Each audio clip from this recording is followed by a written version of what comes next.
Settle in, make yourself comfortable, and let the soft sounds of London's quiet streets drift through your imagination. Tonight, I'll tell you a story, a gentle mystery, one that begins on a cool morning in Victorian London, when an unsuspecting pawnbroker with bright red hair walked up the steps of 221B Baker Street, carrying with him a curious puzzle, a strange job offer, a secret organization, and a question only Sherlock Holmes could unravel.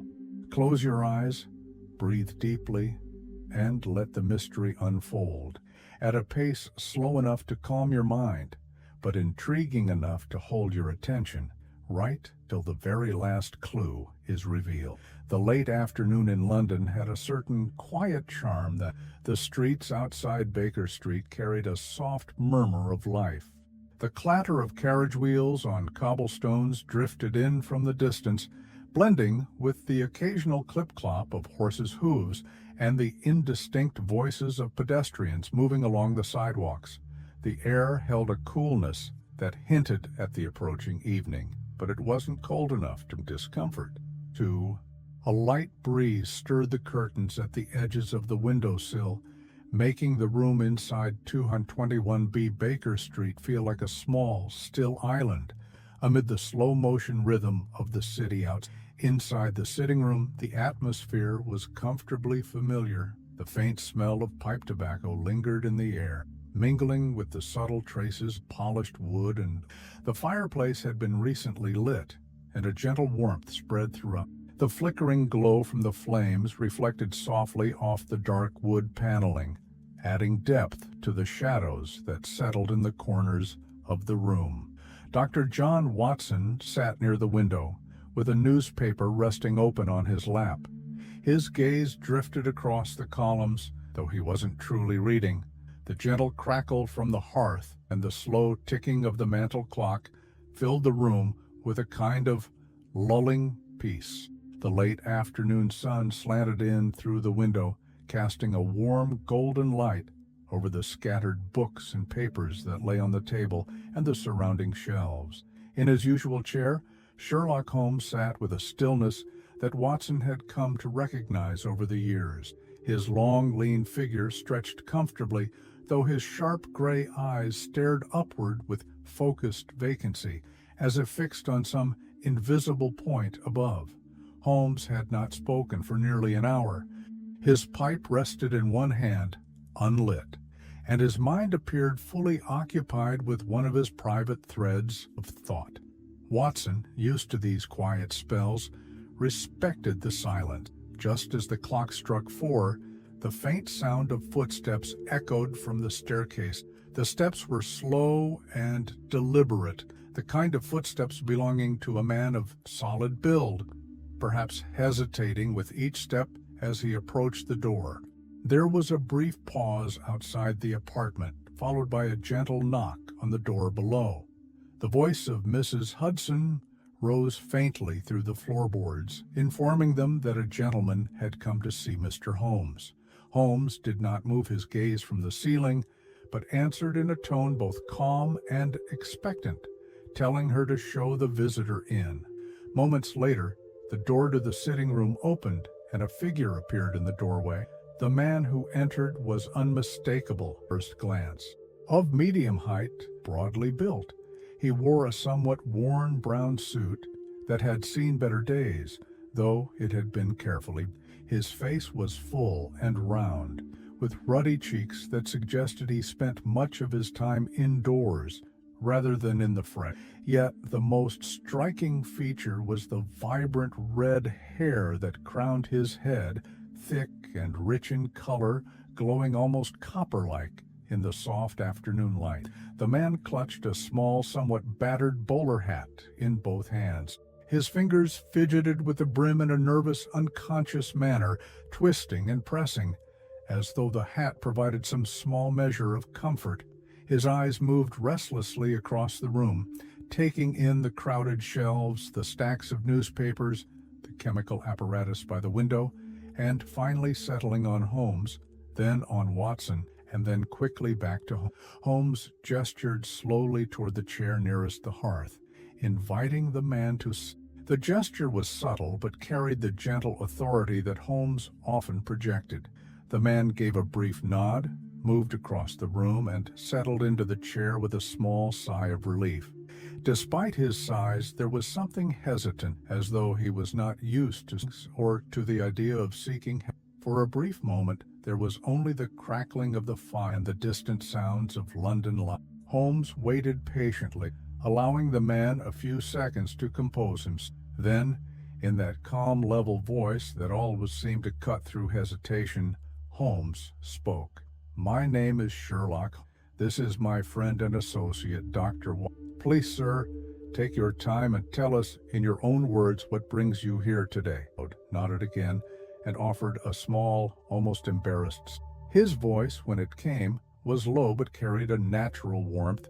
"Thank you, Mr. Holmes. My name is Jabez Wilson. I am a pawnbroker by trade. I have a small shop over in Saxe-Coburg Square. It's not much, but keeps me going. What brings me here today is something I find difficult to explain." Watson leaned forward slightly, instinctively picking up on the man's unease. There was something in Wilson's posture, in the nervous tapping of his fingers against the brim of his hat, that suggested a story worth hearing. Holmes, without interrupting, studied Wilson carefully. His gaze lingered for a few moments on the man's hands, then shifted briefly the faint ink stains near his fingertip, and finally back to Wilson's flushed face. Holmes's observation was methodical but unobtrusive. Each small detail quietly registered and filed away. Remarkable. Wilson continued, his voice gaining a bit more steadiness. "I suppose it all began about 2 months ago, when I noticed an advertisement in the newspaper, something about a special opportunity for men with red hair." His words trailed off for a moment, as if he was unsure how much to say. He glanced toward Holmes, seeking some sign of encouragement, which Holmes offered with a slight incline of his head. Encouraged, Wilson adjusted his posture in the chair, exhaled slowly, and prepared to tell the full story of how a simple advertisement in the newspaper had drawn him into something far stranger than he ever expected. Watson, already sensing the beginning of an unusual case, discreetly reached for a notebook and pencil from the nearby side table. He flipped open to a blank page, ready to record the details that would soon follow. Holmes remained still, his eyes fixed on Wilson, listening with a quiet intensity that made it clear he would miss nothing. Outside the window, the golden hue of late afternoon deepened, and the sounds of London continued their gentle, distant hum as the story began to unfold. The room at Baker Street had settled into a concentrated stillness, broken only by the occasional soft crackle from the fireplace and the muffled sound of distant carriage wheels turning on wet cobblestones below. The late afternoon light had shifted to a softer tone, creating a subtle interplay of shadows across the worn carpet and the scattered papers on Holmes's table. Jabez Wilson, still seated near the hearth, appeared slightly more composed than when he first arrived. There was a certain earnestness in his expression, a determination to explain himself. With both hands still resting on the brim of his bowler, he cleared his throat and began to recount the strange sequence of events that had brought.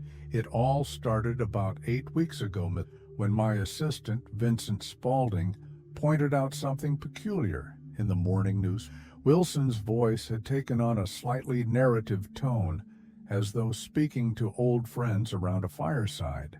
Holmes remained perfectly still, observing every word, every pause, every subtle change in his tone. Watson, seated at the corner of the table with notebook and pencil ready, kept his gaze steady, jotting down observations without interruption. Wilson continued. There was a small advertisement, nothing flat, just a short notice tucked between columns. It was from a group called the Red-Headed League. I had never heard of such a thing in my life. The advertisement said that the league offered well-paid employment to men with bright red hair. Requirements.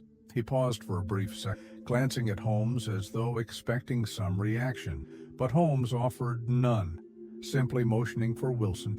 At first I laughed at the idea. It seemed ridiculous. A job offer based entirely on the color of one's hair? But Spaulding, well, he insisted I should apply, said I had just the right color. Spaulding has worked with my pawn shop for nearly a year now, and he's always been a smart, sharp-minded, quick on his, and unusually eager about certain things. Wilson's fingers tightened slightly on his hat as he spoke of Spaulding, though the tone in his voice remained friendly, even affectionate, like that of an employer speaking of a trusted, if somewhat curious, employee. Spaulding practically dragged me out of the shop that morning. He said opportunities like this did not come often. The advertisement had asked for applicants to present themselves in person at a certain address on Fleet Street between 10 and 11 in the morning. So, after a little hesitation, I agreed.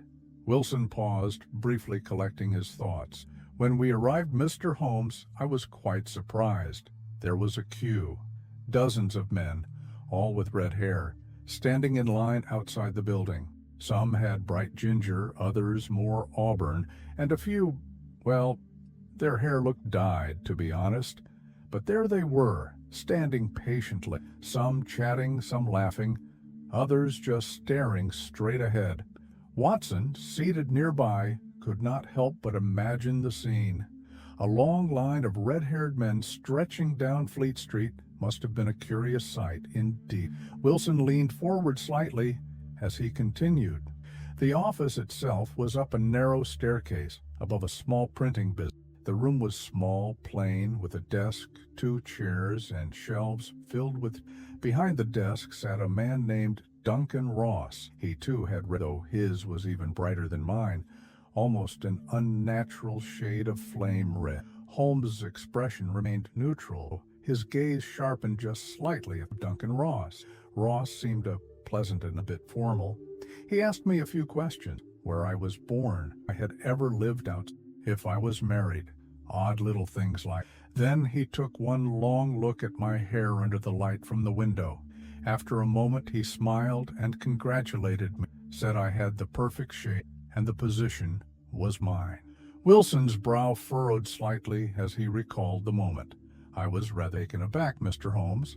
I asked him what exactly the job was. He explained it with great seriousness. My duty was to sit at a desk in that small office 4 hours a day, from 10 in the morning until 2 in the afternoon, every day except Sunday. During that time, I was to copy out pages of the Encyclopedia Britannica by hand. Nothing more, nothing less. Watson paused his writing for a moment, glancing up with mild astonishment. The task sounded tedious.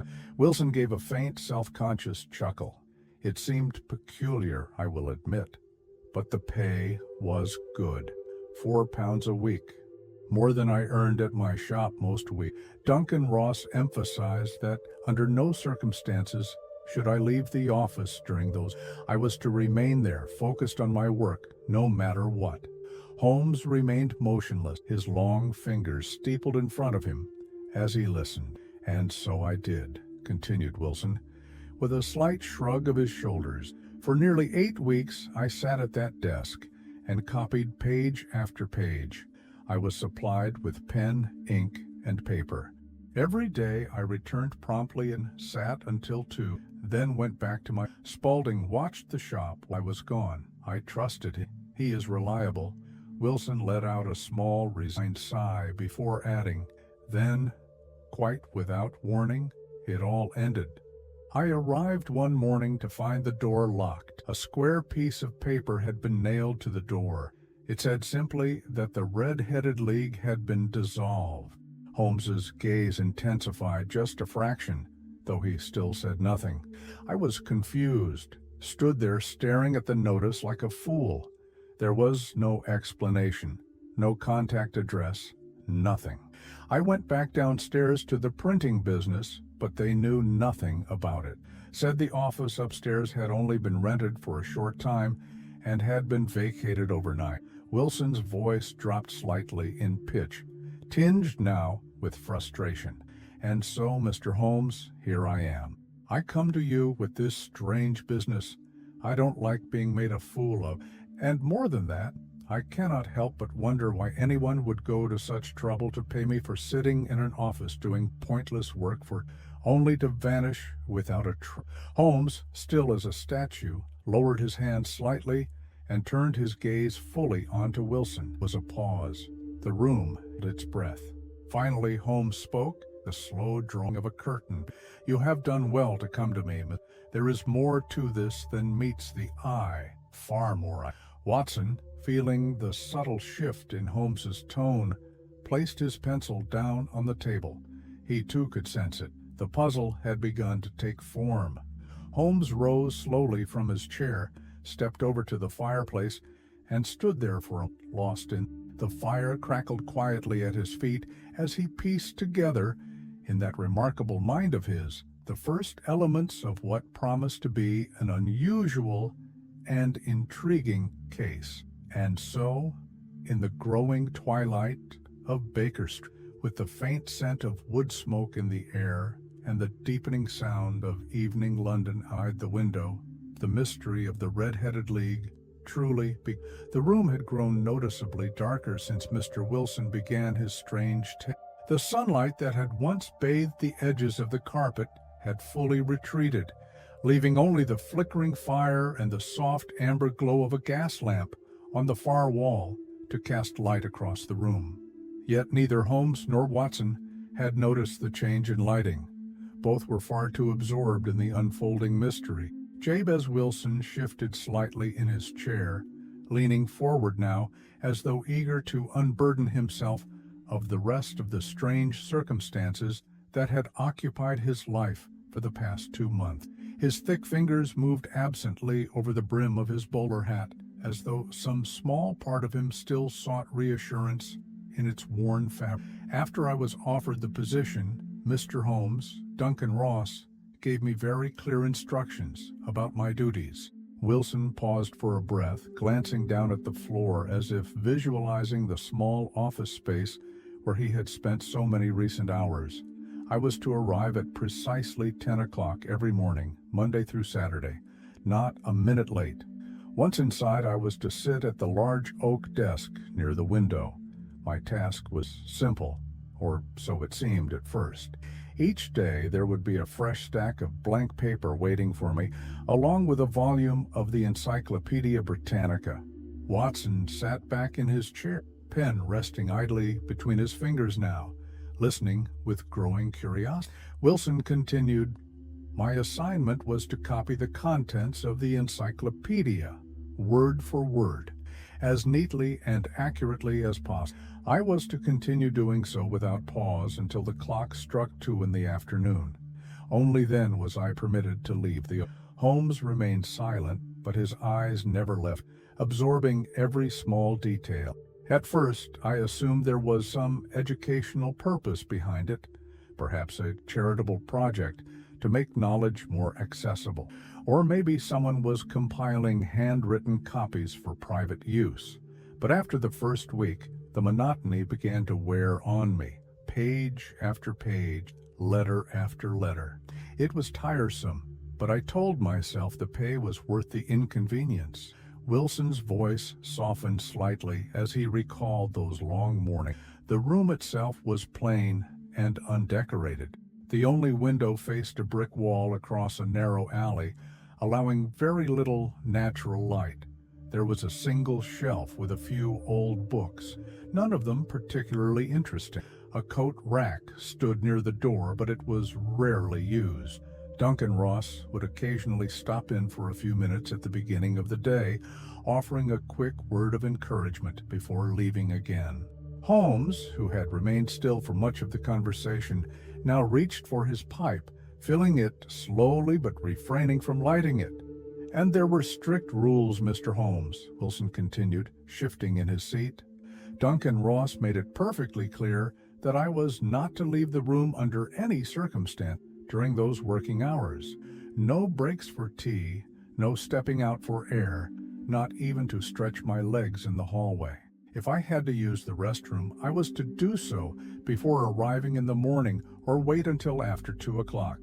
Wilson gave a small, almost apologetic smile. It seemed unusual, but the money was steady, and I needed it. Business at my pawn shop has not been what it once was, and I felt grateful for the extra income.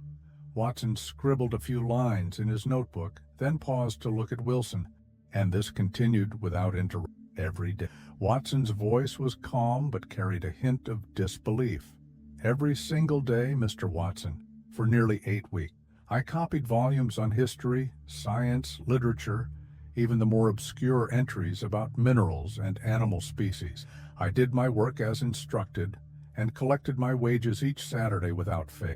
Wilson's gaze drifted toward the fire, the light from the flames reflecting faintly in his eye. Sometimes I wondered if there was some hidden purpose to it all. Perhaps the League was testing for endurance, or maybe they had plans to publish a handwritten edition for collectors. I asked Duncan Ross about it once, but he simply laughed and told me to keep my head down, to carry on. Holmes's voice entered the room now, low and measured. "And your assistant, Mr. Vincent Spaulding, he remained at your shop during these hours?" "Yes, Mr. Holmes." Spaulding managed the pawn shop entirely. He was eager to help from the very beginning. Never once complained about the extra responsibility. Holmes nodded slightly but said nothing more for the moment. Watson noticed the way Holmes's fingers drummed lightly against the armrest of his chair, a small familiar sign that indicated the detective's mind was already processing a pattern. Wilson continued, "There were times I wondered what Spaulding did to occupy himself during the quiet hours at the shop, but I trusted. He had always been resourceful, always found ways to keep himself busy. And to be fair, nothing ever seemed out of place." I returned. The fire in the hearth gave a soft, sending a small cascade of sparks upward. The room seemed to grow warmer, but the mood remained thoughtful, laced with curiosity. Holmes rose from his deliberate movement. He walked to the window, gazing out into the gray London twilight. After several moments, he turned back to one morning after nearly 8 weeks. Wilson nodded.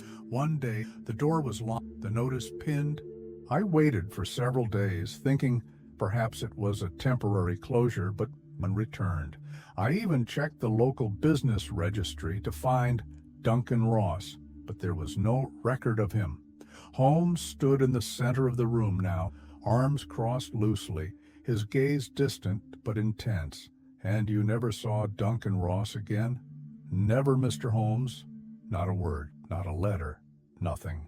There was a brief, charged silence in the room, the kind of pause that settled in just before Holmes's mind would begin to vocalize the threads he had already started to connect.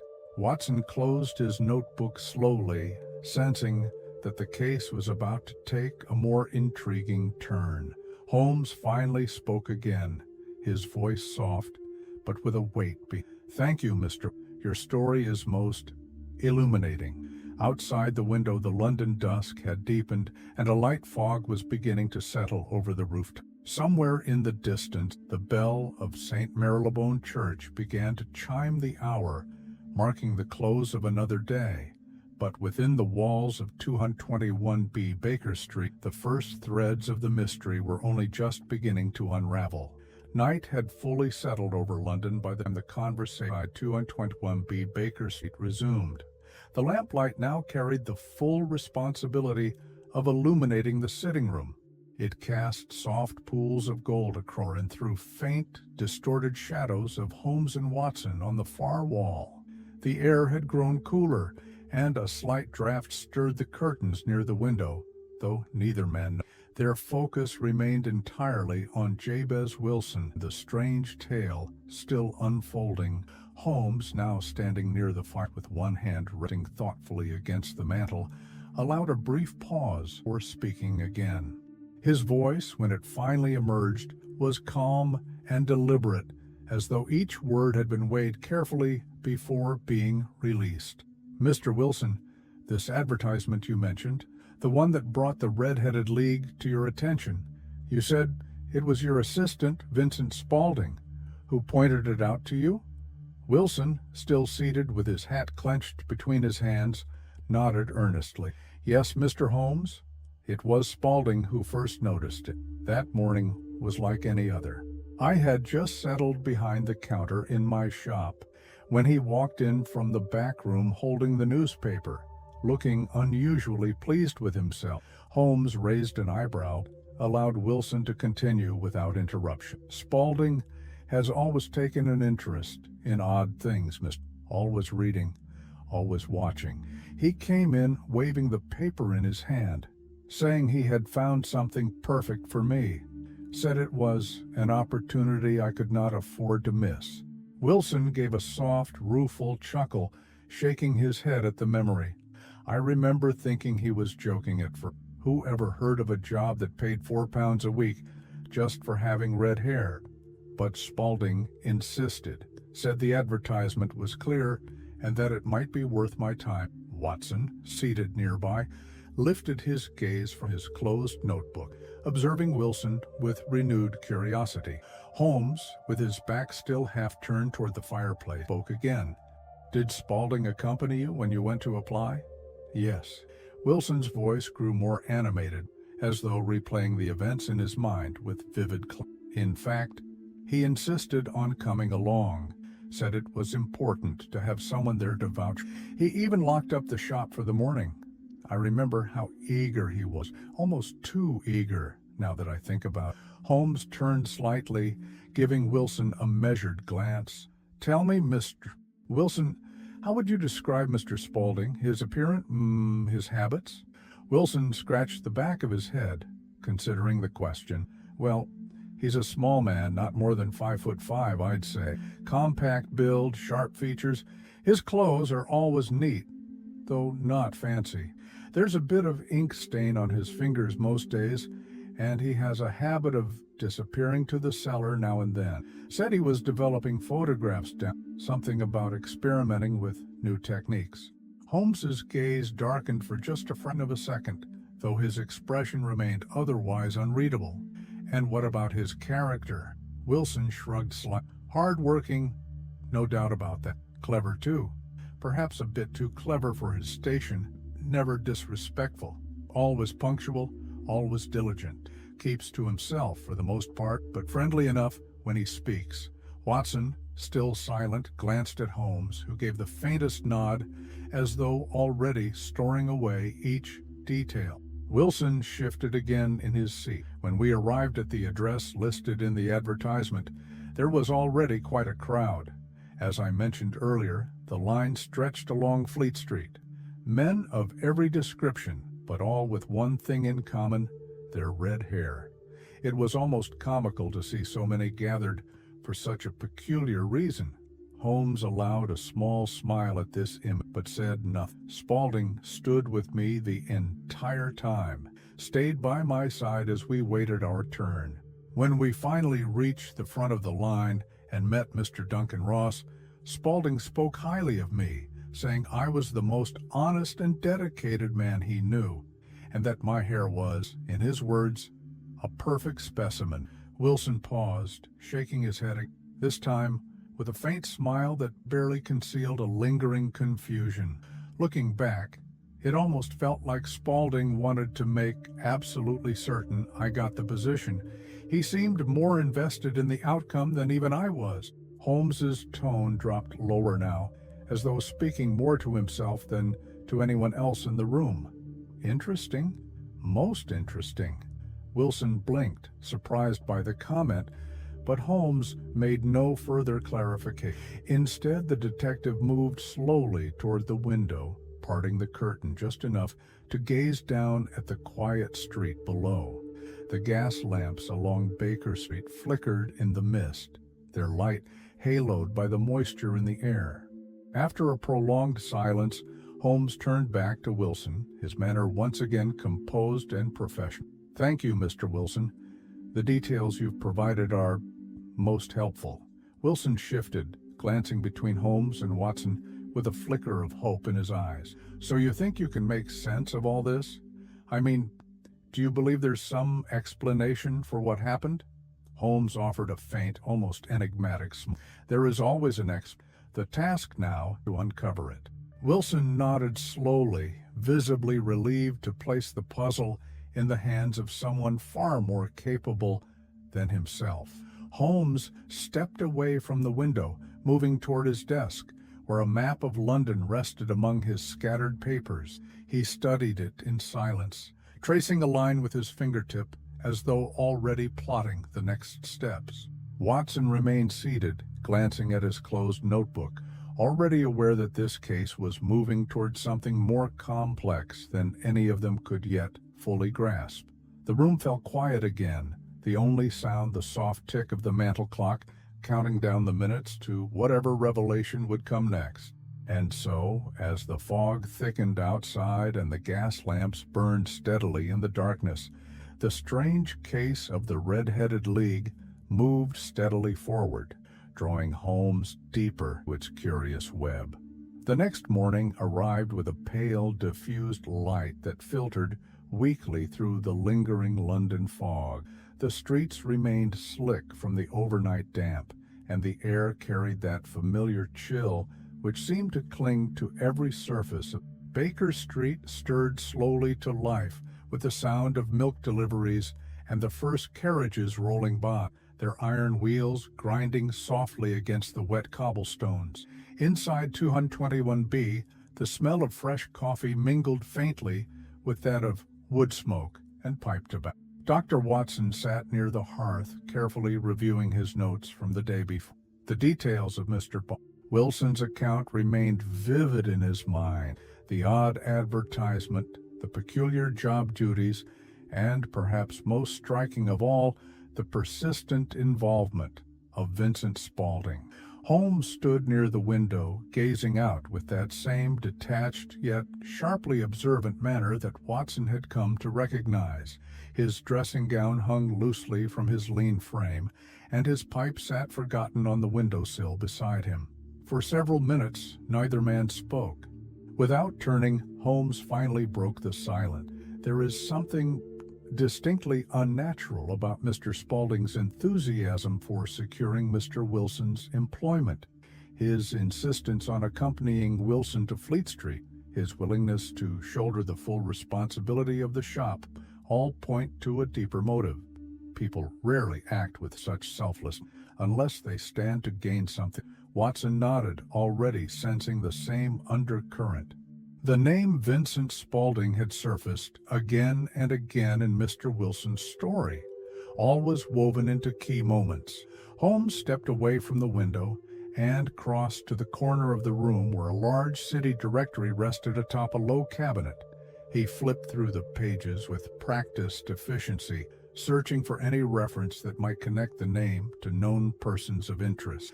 After a few minutes, he closed the book with a soft thud, the faintest trace of satisfaction in his eyes. No listing under Spaulding, as I expected. Watson watched as Holmes returned to his chair.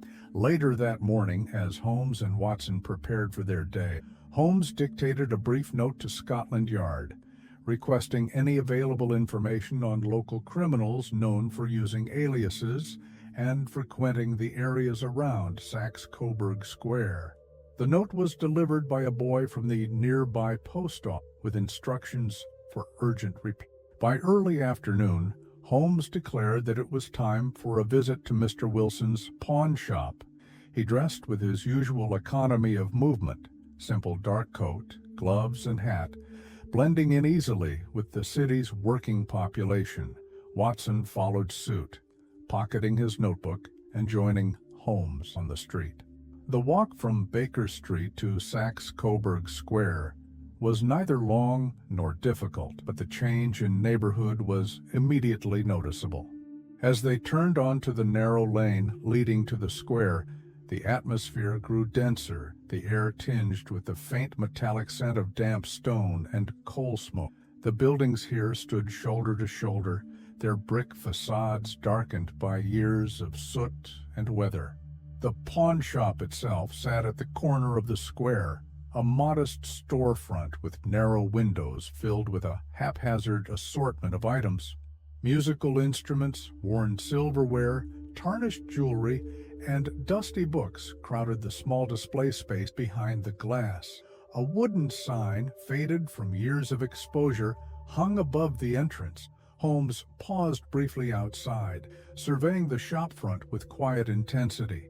His eyes moved along the pavement, the threshold, the brickwork around the doorframe, and finally settled on the lower portion of the building. Watson observed in silence, noting Holmes's focus on the foundation and the street level.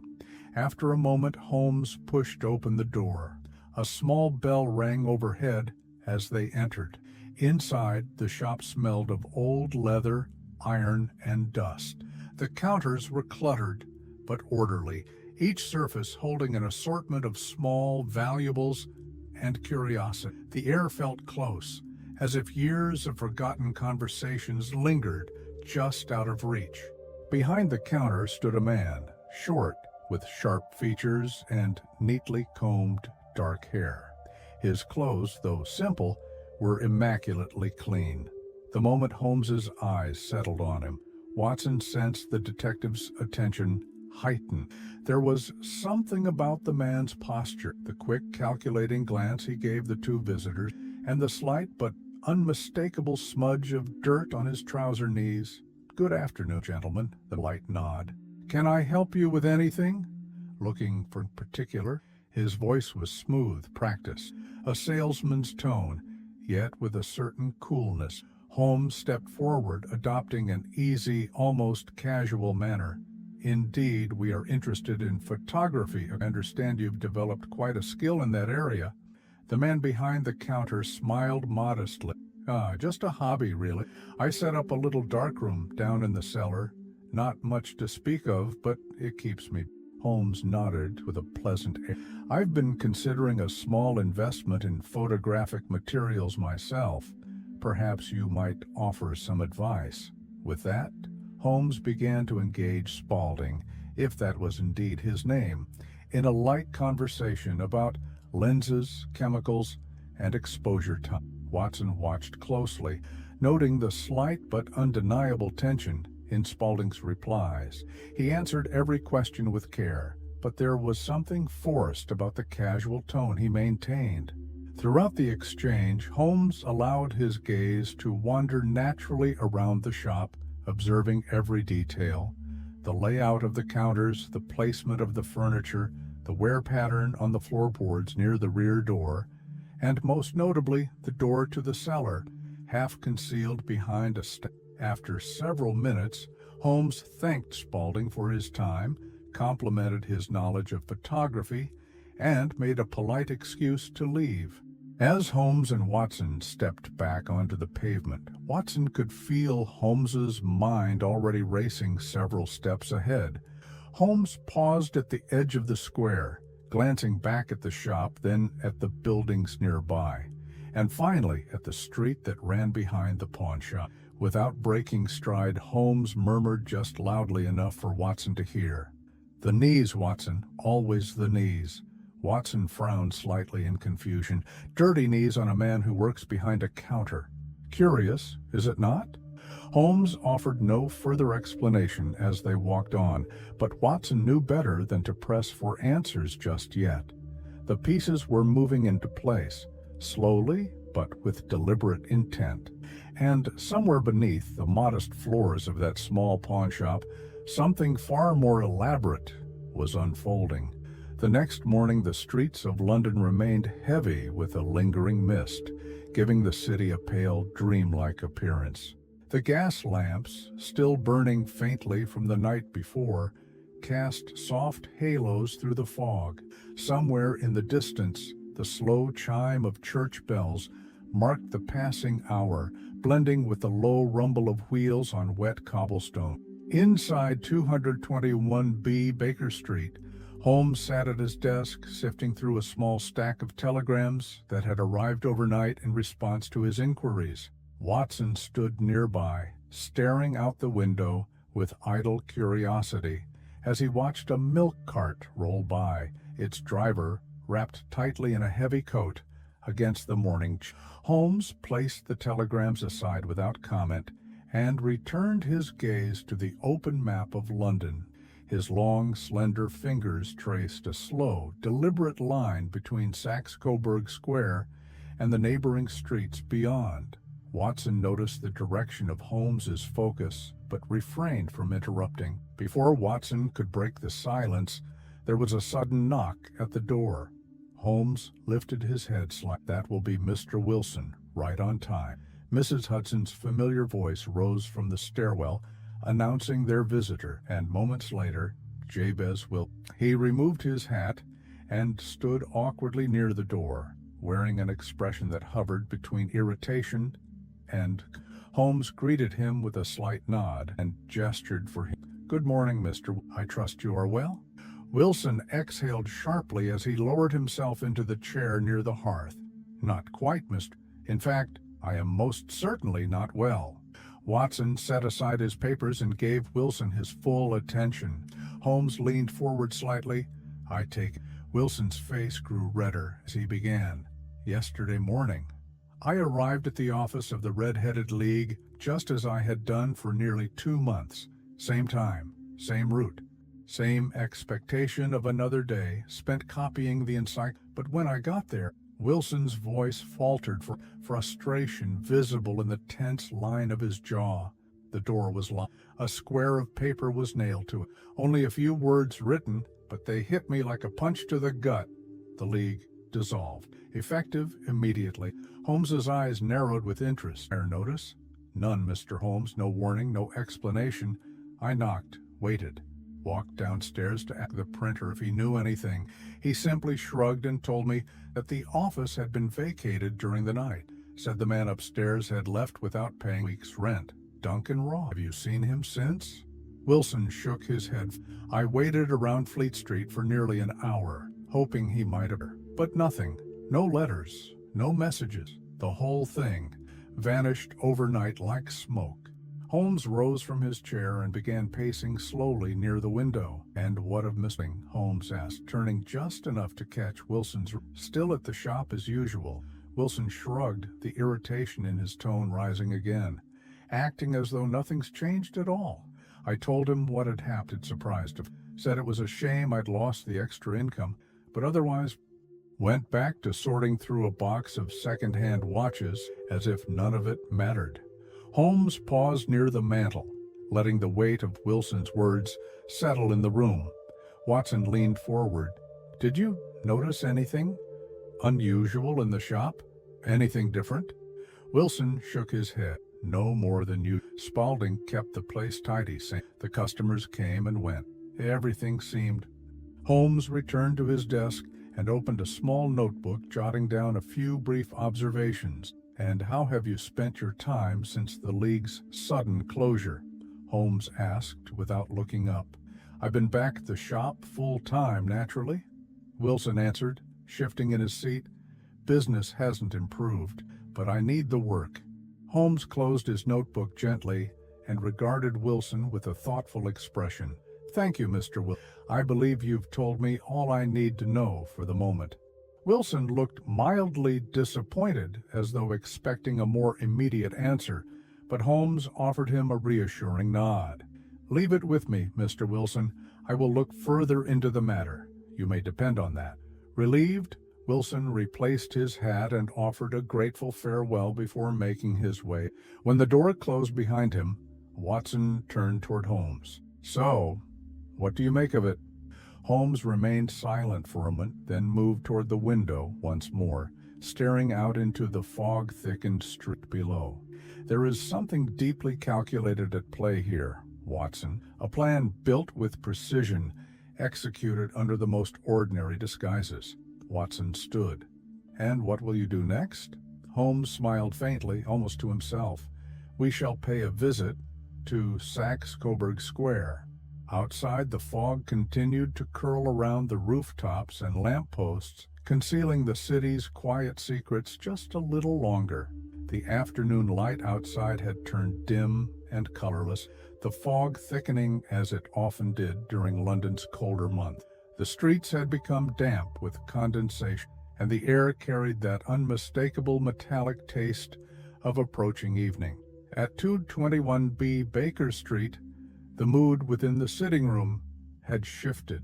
The earlier casual discussion had given way to a more focused, investigative atmosphere. Holmes's movements became more economical, his silences longer, his gaze sharper. After Mr. Wilson's departure, Holmes had said very little. He stood for several minutes at the window, his hands clasped behind his back, watching the slow drift of pedestrians moving like ghosts through the mist. From time to time, Watson noticed Holmes's eyes narrow, following some unseen pattern only he could detect. Watson broke the quiet first. "Holmes, you seem particularly engaged by this case. Would you say it presents more than just an amusing curiosity?" Holmes turned from the window slowly, walking back toward his chair with measured steps. "Watson, there are certain flavors to a case, certain undertones that reveal themselves only after you've heard enough. This one, it hums with preparation, layers upon layers of deliberate action. The advertisement, the job, the sudden disappearance of the... Each element suggests orchestra, not coincidence." Watson nodded, feeling that familiar sense of anticipation that always accompanied Holmes at moments like this. Holmes reached for a small wooden box side table. He opened it, selecting a thin, dark pipe, and began packing it with slow, methodical precision. "Before I do anything else, I want to see Saxe-Coburg Square for myself. There are details I cannot visualize without standing on that ground, seeing the layout, breathing the air of the..." Watson stood, already reaching. "Shall I accompany you?" Holmes paused then offered us. "Your company is always valuable. But remember, we are merely observers.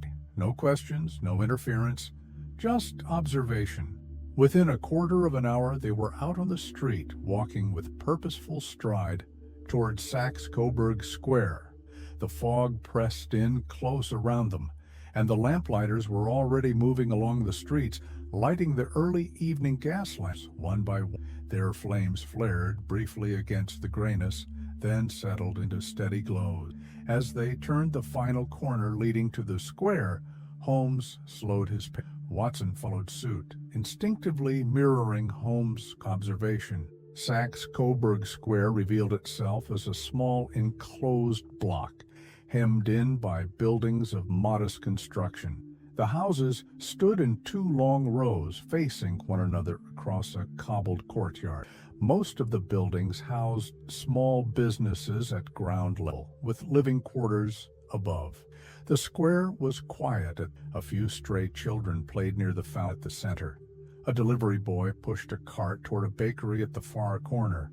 Otherwise, the space felt still, almost watchful. Holmes's gaze swept slowly from one side of the square to the other. His eyes settled briefly on Mr. Wilson's pawn shop. The modest storefront sat at the north corner, looking unremarkable from the outside. Its faded signage and dimly lit window offered no hint of anything unusual within. Holmes did not approach the shop immediately. Instead, he walked the perimeter of the square, pausing it, studying the alignment of the buildings, the placement of entrances and alleys, the width. Every few steps, he would stoop slightly to examine the condition of the pavement or glance up as though measuring distances mind. At one point, he paused beside a lamppost near the center of the square. He tapped it lightly with the end of his walking stick, listening with quiet intensity to the hollow reverberation that followed. Watson remained silent, instructed, but his curiosity grew with each small action. Holmes's attention then turned to the shop itself. From across the street, he stood for several minutes, his eyes narrowing as he focused on the lower section of the building, the brickwork near the foundation, the small vent near the base, the slight unevenness in the sidewalk near the entrance. After another few moments, Holmes nodded almost imperceptibly to himself. "Come, Watson, Without waiting for a reply, Holmes began walking at a brisk pace away from the square, heading toward a nearby intersection where cabs often waited. Once they were seated inside a hansom cab, Holmes finally allowed himself to speak freely again. The case is unfolding. The more I see, the clearer the pattern becomes. Watson leaned forward slightly. And what is your next move? Holmes's gaze drifted to the rain-spattered window as the cab rattled. We pay a visit to the city and suburban bank. I need to confirm a suspicion, one that has been forming since Wilson first walked through our door. Watson felt the familiar stir of anticipation rise within him. The pieces were aligning, though only Holmes could yet see the full shape they formed. As the cab turned a corner and disappeared into the thickening evening mist, the square behind them grew quiet once more, small shops and brick buildings keeping their silent vigil over whatever secrets lay buried beneath. The ride back to Baker Street was made in relative silence. The cab rattled over uneven streets, the wheels sending occasional splashes of muddy water onto the pavement as it cut through the lingering fog. Holmes sat with his eyes half closed, his long fingers steepled beneath his chin, and his expression deeply thoughtful. Watson, sitting across from him, chose not to interrupt. He recognized this state well, a mental narrowing where Holmes retreated into that private inner workshop deduction and reasoning that so often produced astonishing results. By the time they reached 221B, the lamps had been lit, and the street outside glowed faintly with the dull light of gas mantles struggling against the fog. Inside, Mrs. Hudson had left a small tray on the side table, 2 cups of tea, still warm, and a plate of buttered scones that neither man paid much attention to. Holmes remained standing near the window, staring out, though searching the fog for answers, even as Watson took a seat near the fire. Finally, after several minutes of pacing between the window and the hearth, Holmes, Watson, there is a clever hand at work here. Watson nodded, though he was still piecing the situation together in his own mind. Holmes continued, consider the sequence of events. A man like Mr. Wilson, an unremarkable pawnbroker with no enemies, no financial influence, no particular social standing, suddenly receives an offer of easy money, an absurd offer, based on nothing more than the color of his hair. Holmes moved to his desk, opening a small drawer and retrieving a fresh sheet of paper. As he spoke, he made quick, controlled notes with his pencil. Not only that, but the position requires him to be absent from his own shop for exactly 4 hours each day. And during those hours he is forbidden to leave the office, even for the most trivial reason. Holmes's tone grew more deliberate. That alone should have raised suspicions. But then we have Mr. Spaulding, an assistant whose behavior, at first glance, seems commendable, loyal, hard-working, efficient.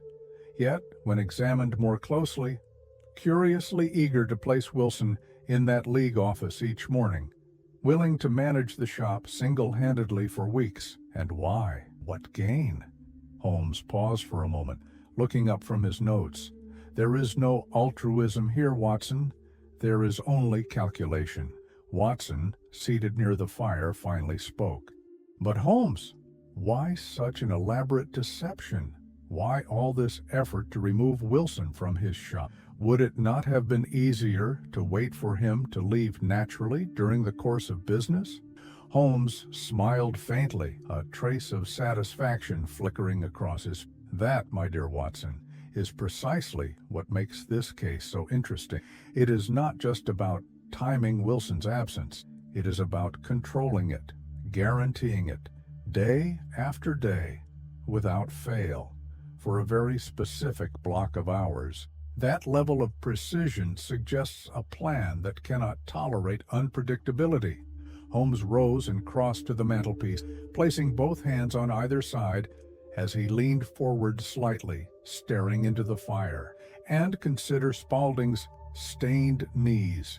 It is not the detail of a man running a shop. It is the mark of manual labor, of digging, perhaps in confined spaces. Holmes straightened, turning back to Watson with a new intensity. There is something beneath that shop, Watson. Something that required uninterrupted work. Something that demanded Wilson's absolute absence during working out. Watson felt a chill of realization run through him. You suspect a tunnel? Holmes's smile widened slightly, among other possibilities. At that very moment there was a knock at the door. Mrs. Hudson appeared moments later, holding a folded telegram on a small silver tray. For you, Mr. Holmes. It just arrived. Holmes took the note, unfolded it swiftly, and read its contents with a small, satisfied nod. Excellent. Watson waited, but Holmes said nothing further, folding the telegram neatly and slipping it into his waistcoat pocket. I believe it is time, Watson, that we visited the City and Suburban Bank. Watson stood, retrieving his coat and gloves. Shall I bring my revolver? Holmes shook his head. Not yet. Observation first, then action, always in that order. They left the apartment minutes later, stepping into the fog-heavy air, their footsteps quick and purposeful along the pavement. The city moved around them with its usual mix of noise and stillness, but Holmes's focus never wavered.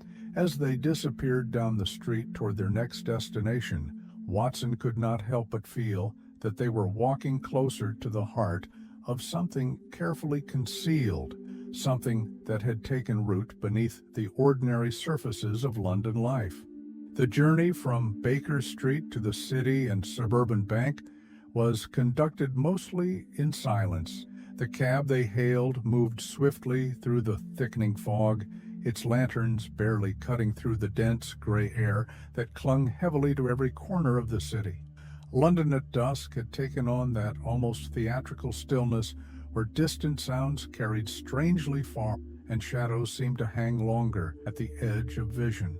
Watson sat opposite Holmes, glancing from time to time at his friend's face, studying the sharp line of concentration that had settled over him like a second skin.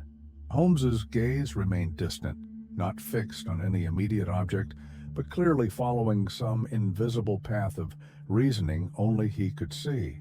His fingers tapped lightly against the inside lining of his coat pocket, the only outward sign of the intensity that brewed beneath his otherwise calm exterior. Watson knew this look well. It signaled that Holmes had begun to mentally assemble the final framework of slotting together observations, motives, and physical details like pieces of a clockwork mechanism. When the cab finally came to a stop, Holmes stepped out with fluid ease and surveyed their surroundings. They stood on a moderately busy street just behind Saxe-Coburg Square. Here the atmosphere shifted noticeably. The buildings were taller, more official in appearance, with wide stone steps and polished brass fittings. The name of the City and Suburban Bank stood engraved in large, formal lettering above a pair of heavy oak doors. Holmes paused at the entrance, tilting his head slightly as he surveyed the neighboring structure, noting the proximity of the pawn shop at the rear of the building. There was only a narrow strip of alleyway separating the bank from the cluster of small businesses that bordered Saxe-Coburg Square. Without waiting for Watson, Holmes pushed open the bank's doors and stepped inside. The interior was as one might expect: high ceilings, marble floors, and tall windows that let in what little remained of the outside. Rows of wooden counters stretched across the main hall, each staffed by clerks in dark suits who shuffled ledgers and counted stacks of notes with practiced indifference. At the far end stood a thick reinforced door, undoubtedly leading to the bank vaults. A uniformed security guard stood near it, leaning casually against the wall, but watching every customer with a discreet, trained eye. Holmes walked directly to a clerk near the front counter, introducing himself with that unassuming politeness he often adopted when conducting preliminary inquiry. "Good afternoon. I wonder if you might assist me?" I am interested in opening a new account and would like to inquire about your facilities, specifically the level of security offered for valuables. The clerk, a thin man with wire-rimmed glasses, nodded with professional detachment. Certainly, sir. Our vaults are among the most secure in this part of London, thick walls, and a night watchman stationed nearby at all times. We also have a large reserve of gold being held at present, which means additional precautions are in place. Holmes answered almost a large reserve, Watson, standing a few steps behind, he recognized. Holmes's casual tone belied the importance of what. After a few more minutes of polite questioning, Holmes thanked the clerk and made his way slowly. As they stepped outside into the damp evening air, Watson followed. Once they had placed some distance between themselves and the bank, Holmes stopped beneath a lamppost at the corner of the street. It is all becoming rather elegantly simple. You are referring to the gold? Holmes nodded, his gaze drifting toward the general direction of the pawnshop. Think of it, Watson. The League was established with no other purpose than to remove Mr. Wilson from his premises for a fixed window of time, 6 days a week. The assistant, Vincent Spaulding, remained behind, alone, with uninterrupted access to the cellar. Holmes glanced at his friend with a small, knowing smile. And what lies directly behind Mr. Wilson's shop? The bank? Exactly. Watson felt a cold shiver trace its way down his spine as realization took full form. Holmes continued, his voice low and certain. Spaulding, or rather, the man calling himself Spaulding, has been tunneling from the basement of the pawnshop directly toward the vaults of the City and Suburban Bank. That explains the stained knees, the sudden formation, and equally sudden dissolution of the red-headed League. Everything designed to create both time and cover for this opera. Watson exhaled slowly, absorbing the gravity of what Holmes was suggesting. Holmes began walking again, his pace quickening as he spoke over his shoulder. Come, Watson, there's more to do. I must speak with Inspector Jones from Scotland Yard and we shall need the assistance of the bank manager as well. Watson fell into step beside. And me, Holmes? Where do I fit into this? Holmes turned, giving him a brief but sincere, You, my dear Watson, are coming with me. I will need your steady hand and your sharp eyes before this night is done. As they disappeared into the fog, headed toward Scotland Yard, Watson felt the weight of the unfolding night settle over him. Something was coming, something that would test them both before the dawn arrived. Nightfall deepened over London with a determined persistence. The fog, thick and damp, clung low to the ground like a living thing, winding through alleyways, hugging the bases of lampposts, and softening the edges of gaslit streets.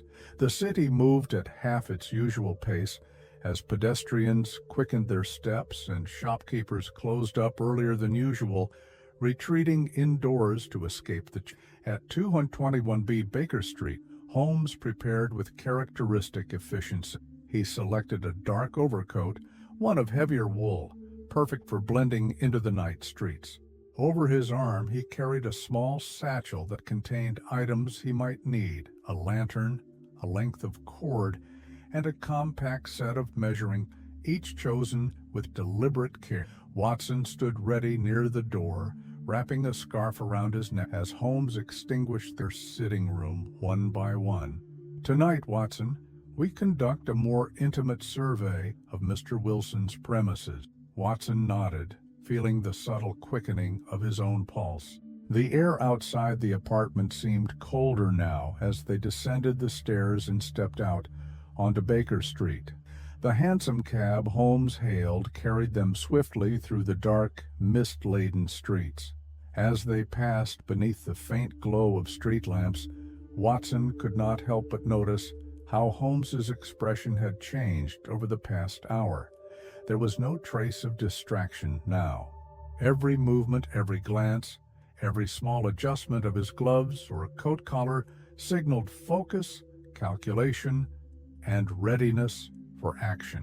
When they arrived at Saxe-Coburg Square, the scene appeared nearly deserted. A single gas lamp at the corner flickered weakly against the mist, casting uncertain shadows over the pavement. The square's few remaining lights came from the upper floors of the surrounding buildings, their glow muted behind drawn curtains. Holmes stepped down from the cab with quiet precision. Watson followed, adjusting his hat as he glanced toward Mr. Wilson's pawn shop. The windows were dark, the door securely bolted for the night. Holmes approached the storefront, pausing just short of the end.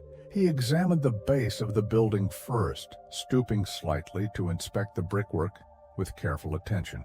He ran his fingers lightly along the mortar lines, pressing at intervals, as though testing for signs of recent disturbance. Watson stood close, keeping a discreet lookout for passers-by, though at this hour none appeared.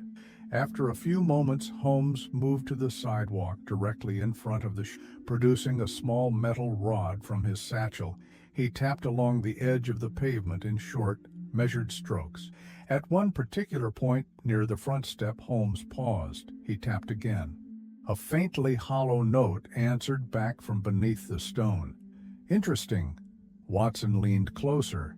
"What is it?" Holmes gave a small, satisfied nod. "The earth under this section is looser than it ought to be. The resonance, it suggests recent excavation below street level." Holmes straightened and walked a slow perimeter around the shop, making use of every architect, the alignment of the cellar door, the narrow alley running alongside the building, and the distance between the rear wall of the pawn shop and the bank's exterior. After completing his circuit, Holmes approached the shop's front door, not to enter, but to study the lock, the hinges, the slight wear on the door frame. Watson noticed how Holmes ran his fingertip along the edge of the door, pausing briefly near the lower hinge. Holmes stepped back and spoke in a tone just above a whisper.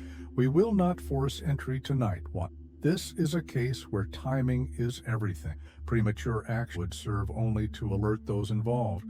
For now, observation." Holmes's eyes drifted up the small, soot-darkened window. "Mr. Spaulding, or rather, the man calling himself Spaulding, will return here tomorrow morning with no suspicion that we have been near." Holmes allowed himself the faintest smile.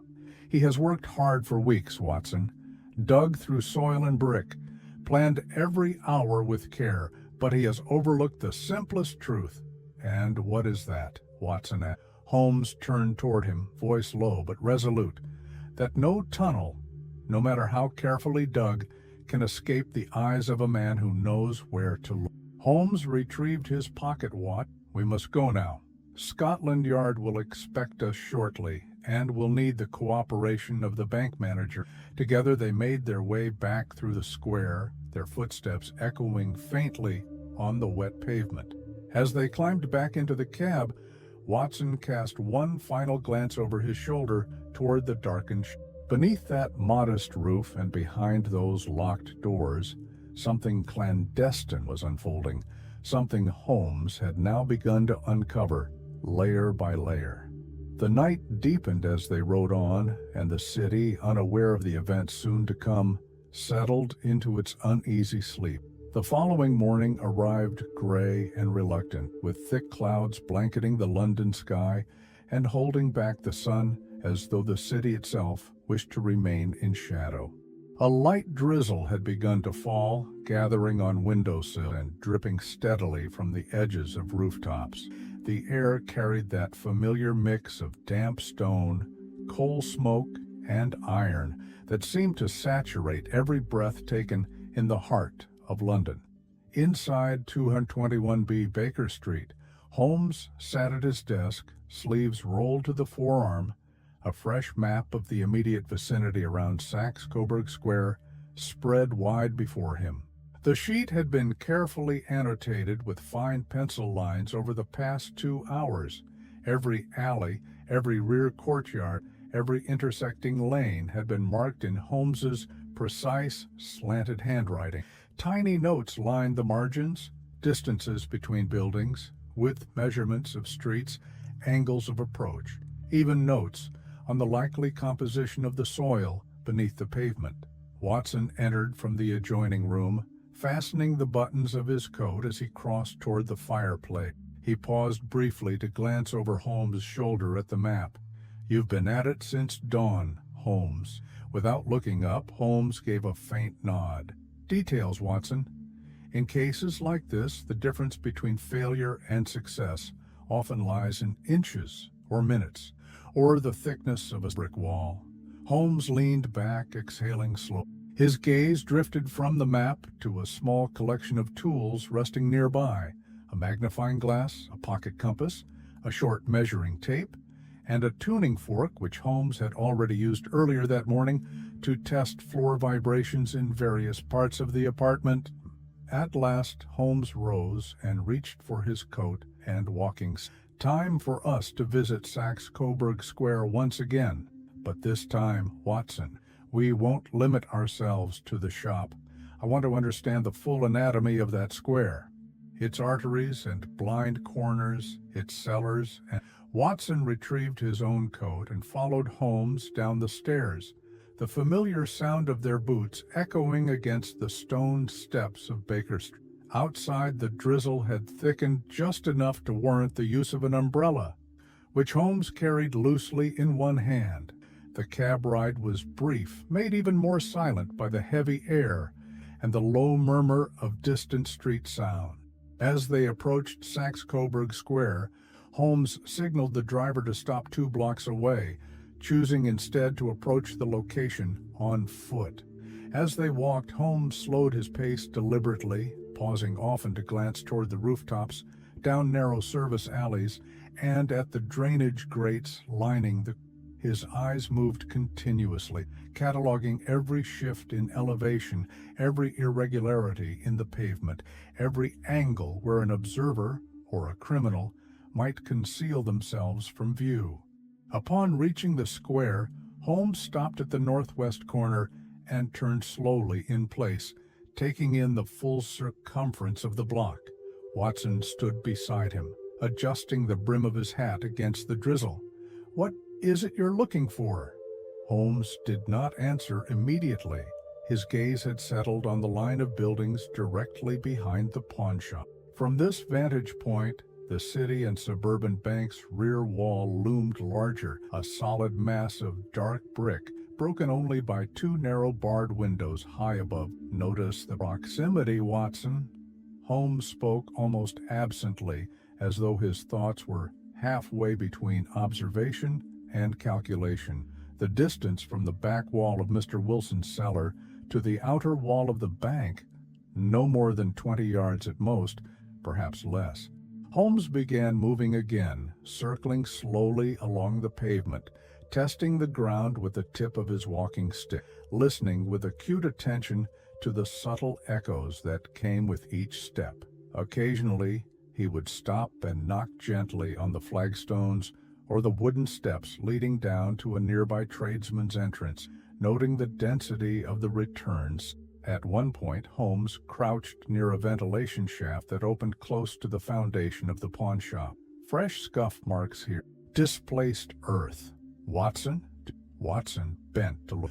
The soil around the opening had indeed been disturbed recently. The small tufts of moss that had once grown along the edges were crushed, and a faint trail of fine dust extended outward across the bricks, as though something or someone had been crawling in and out.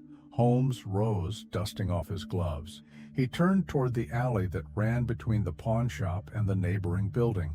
It was a narrow space, barely wide enough for a man to pass through sideways. The bricks along the alley walls were dark with moisture, but near ground level, Holmes pointed to another detail: mud streaks, faint but visible, traces of recent traffic. Holmes moved farther along the alley, eventually reaching a metal drainage cover embedded in the cobblestones. He knelt beside it, striking the metal grate lightly with the end of his cane. The note that returned was hollow, more than it should have been for a simple storm drain. Holmes stood again, turning back toward Watson, with a subtle glint in his eyes. "This alleyway provides an additional exit route. perhaps even a ventilation channel for the work being done below. Watson opened his notebook but hesitated. "Do you believe they are close to completing their work?" Holmes's face grew serious now. "I suspect they are dangerously close, which means we have little time left." Holmes straightened, giving one final slow sweep of the square with his eyes, his gaze lingering briefly on each point of architectural vulnerability: the cellar doors, the side alley, the pavement near the bank wall. "Come, Watson, we must meet with Mr. Merriweather, the bank manager, and then we shall speak with Inspector Jones at Scotland Yard." Holmes's voice remained quiet but carried that unmistakable undertone of urgency. "Tonight, I fear, will be the night they make their move."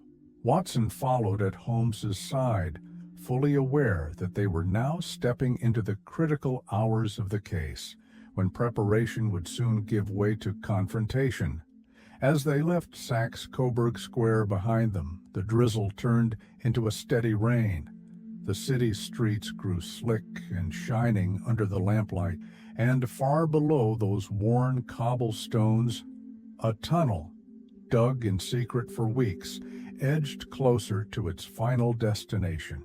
The late afternoon faded into early evening, and London's streets became increasingly cloaked in rain and mist.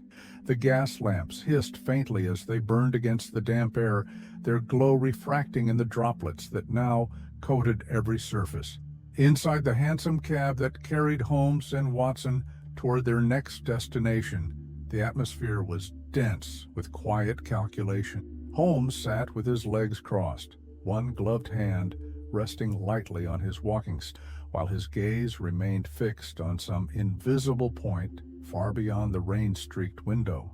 Watson had learned not to disturb Holmes during these moments. The detective's mind, Watson knew, was now fully immersed in arranging the facts like chess pieces across a mental board, each move measured, each possible countermove already When Holmes finally spoke, his tone was low, deliberate, and absent of hesitation. "Watson, think for a moment about the scale of preparation involved here. 2 months of uninterrupted labor, the creation of a fictitious organization, the Red-Headed League, complete with advertisements, interviews, and even a rented office, all to remove Mr. Wilson from his shop for precisely 4 hours each." Holmes tapped his walking stick lightly against the floor of the cab, punctuating the weight of his words. The ruse was not just clever, it was elegant in its simplicity. The masterminds understood that removing Wilson was key. They couldn't risk his unpredictable comings and goings. They needed him gone, with absolute certainty, every day. Watson nodded, following the thread, and Spaulding, or whatever his true name is, remains behind in the shop. The perfect opportunity to work undisturbed. Exactly. Holmes's the stained knees, the regular disappearances into the cellar, the sudden dissolution of the League just as the digging likely neared completion. Every detail points toward one singular objective. Watson exhaled slowly, piecing the facts together as Holmes laid them out. The bank vault. Holmes allowed himself the briefest smile. Precisely. The city and suburban bank. And with the large gold reserve currently held there, the timing makes perfect sense. They've planned this to coincide with a moment of maximum reward. The cab turned sharply, rattling along the uneven pavement as they neared the financial district. Raindrops spattered against the glass, making it difficult to see the storefronts and warehouses that lined the narrow streets. Holmes adjusted his coat collar as the cab slowed to a stop outside a modest brick building near Lombard Street, an office recently vacated, as Holmes had learned, by the very group that had called itself the Red-Headed League. Holmes stepped down onto the wet pavement, gesturing for Watson to remain in place for a moment. He moved to the entrance of the building, examining the doorframe, the lock, and the residue of tacks where the League's sign once hung. Even the faint indentations on the wood where the notice had been nailed told Holmes something. A cheap, hurried sign, Paper, not metal. Ink, not paint. They never intended for this to be a long-term deception. Holmes murmured the observation almost to himself, then returned to the kitchen. Next, the bank manager. The drive to the City and Suburban Bank took only a few minutes. Mr. Merriweather, the manager, was waiting for them in his office, a narrow wood-paneled room that smelt faintly of ink and old coin. Merriweather was a tall man with thinning gray hair and a sharp-lined face that suggested both years of service and a tendency toward cautious thinking. When Holmes introduced himself and outlined the suspicion regarding a potential underground intrusion, Merriweather's expression shifted from mild annoyance to outright concern. A tunnel? Under the street? Into the vault? Holmes nodded, his tone carefully measured. "I fear so, Mr. Merriweather, and I would advise immediate cooperation with Scotland Yard. Discretion is paramount. If the culprit scents any movement from the bank or the police, they may accelerate their plan, or vanish altogether." Merriweather rubbed his temples, clearly troubled. "We have a large reserve of gold this week, more than we normally hold. If they reach the vault—" Holmes raised a hand. "They will not." Within the hour, Holmes and Watson had traveled to Scotland Yard. There, Holmes sought out Inspector Peter Jones, a broad-shouldered, heavily mustached officer known for his methodical, if sometimes unimaginative, approach to law enforcement. Holmes wasted no time with Jones. "We need a small, quiet team, fully armed but discreet. There is a robbery in preparation, one of significant scale, and it will culminate tonight."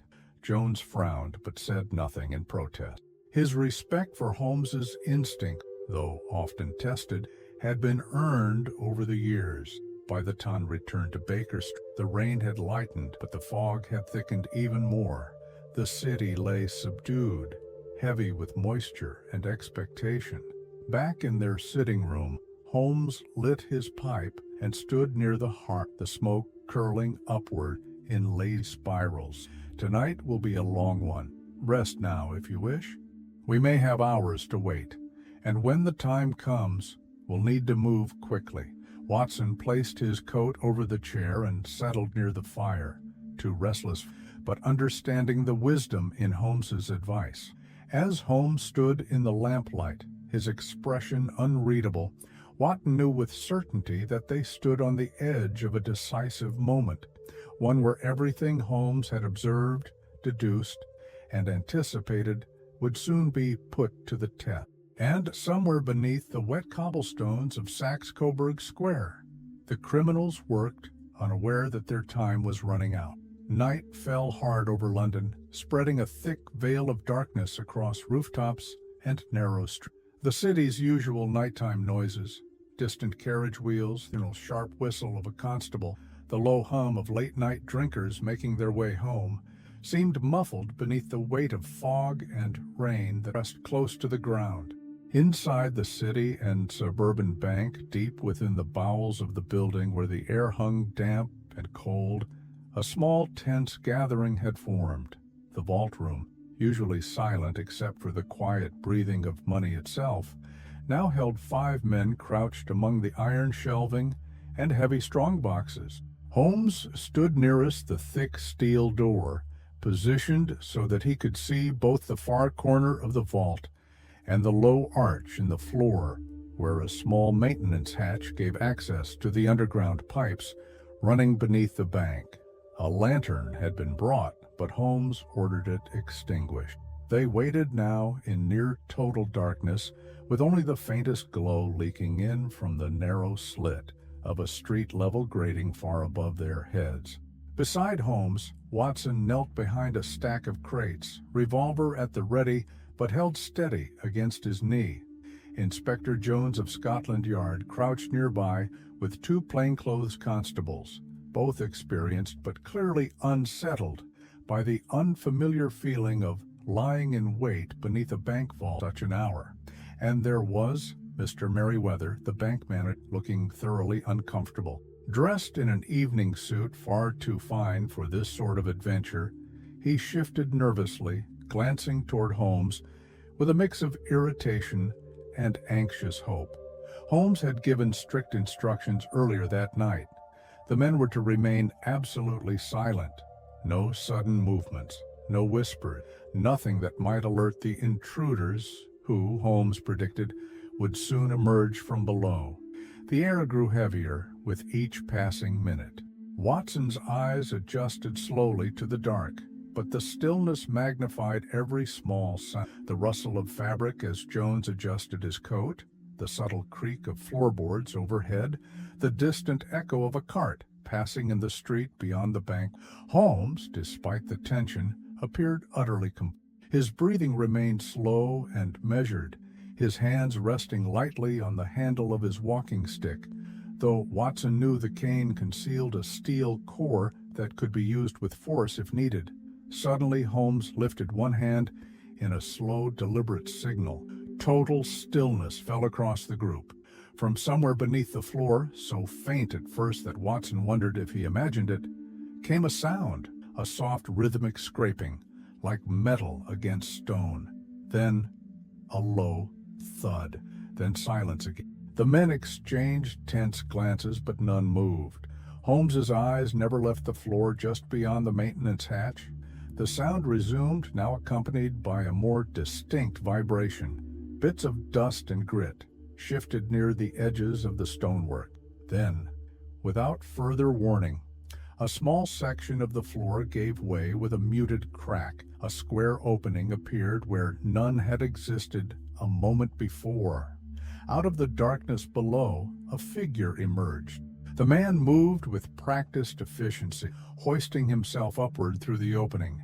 He wore dark, work-stained clothing and carried a small lantern, the faint glow from which revealed a sharp-featured face with keen eyes and a jaw set with determination. Following closely behind him, a second figure, smaller in build, but equally focused. Both men carried tools, short crowbars and small canvas bags, likely intended for filling with gold. Holmes gave no immediate signal. He waited, allowing both men to climb fully into the vault room. They moved with the quiet confidence of men who had rehearsed this final stage many times. As the first man, whom Holmes now recognized beyond doubt as Vincent Spaulding, though he knew him by a different name, stepped toward the nearest strongbox. Holmes's voice cut through the air like a blade. "That will be quite far enough." The lantern light froze against the two intruders as both men whipped around in shock. For half a second, there was a tense pause. Then, chaos. The man Holmes had identified, John Clay, one of London's most notorious criminals, lunged for the opening in the floor, attempting to retreat down the tunnel. But Jones and one of the constables were faster. They closed in, wrestling him back with practiced force. The second man, pale and visibly panicked, bolted toward the far end of the vault, but Watson rose quickly from his position, stepping out from behind the crates and leveling his revolver with steady hands. "Stay where you are." The would-be robber froze, arms raised in surrender. In less than 30 seconds, the struggle was over. Clay, despite his initial resistance, soon realized the futility of escape. Holmes himself secured Clay's wrists with a length of cord from his satchel, pulling the knots tight with quiet efficiency. Clay, even while subdued, lifted his chin with a kind of misplaced pride. "You may have caught me, Mr. Holmes, but I'd like to remind you that I am a gentleman by birth. I expect to be treated as such." Holmes offered no more than a dry glance. "Your manners may interest your solicitor, Mr. Clay. They do not interest me." Inspector Jones, now visibly satisfied, stepped forward with a rare smile. "We've been after you for years, Clay, and tonight, thanks to Mr. Holmes, your luck has run out." The two burglars were escorted from the vault under heavy guard, their tools and equipment gathered as evidence. Holmes, standing amidst the scattered dust and broken tiles near the hole in the floor, allowed himself a long, slow. His gaze drifted toward Watson, who still held his revolver at the ready, though the danger had... "Well done, Watson." Watson lowered the weapon, his heart still pounding, though he managed a small smile in return. Mr. Merriweather, pale but deeply relieved, stepped forward, peering at the gaping hole that now revealed the tunnel beneath. Incredible. Simply incredible. I cannot imagine how close we came to disaster. Holmes nodded, retrieving his hat and dusting it off with calm finality. Yes, Mr. Merriweather, and thanks to timely observation and a touch of calculation, your bank's gold remains precisely where it should be. As the constables led the prisoners away and the vault returned to its usual stillness, Holmes lingered for a final moment at the edge of the open tunnel. He stared down into the darkness below, where weeks of secret labor had culminated, only to be undone by a few well-placed deductions. With one last glance toward Watson, Holmes turned and followed the others out of the vault, leaving behind yet another completed case, another problem solved with precision and clarity. Before most of London had even woken from its the rain had finally begun to ease as Holmes, Watson, Inspector Jones, and Mr. Merriweather stepped out onto the wet pavement outside the City and Suburban Bank. The air remained thick with moisture, but the streets had begun to clear, and the faint gray of pre-dawn light hovered low on the horizon. A distant church bell marked the hour, its hollow chime rolling gently. Holmes stood near the bank's entrance, adjusting the collar of his overcoat, his gaze drifting toward Saxe-Coburg Square, as though even now, after the night's events, his mind continued to turn over residual details. Inside the bank, constables worked under Inspector Jones's supervision, securing the vault and arranging for the formal transfer of the prisoners to Scotland Yard. The gold remained untouched, its heavy presence now both a comfort and a testament to how close the thieves had. Watson, still holding under the adrenaline of the confrontation, watched as Holmes lit a cigarette with slow deliberation. Holmes, I must say, this was a more elaborate scheme than most we have seen, and dangerously close to. Holmes exhaled a thin stream of smoke, allowing himself a small smile. Indeed, but close is not success. Moments later, Mr. Merriweather approached them from the bank's side entrance, his expression a mixture of residual nervousness and growing gratitude. Mr. Holmes, if I may, I would like to personally thank you. I admit, when you first came to me with this theory, I doubted the possibility. But to see the tunnel with my own eyes, to witness the capture of these men, well, I can only say, you've spared us a financial disaster. Holmes nodded, keeping his response brief but sincere. I'm pleased we arrived.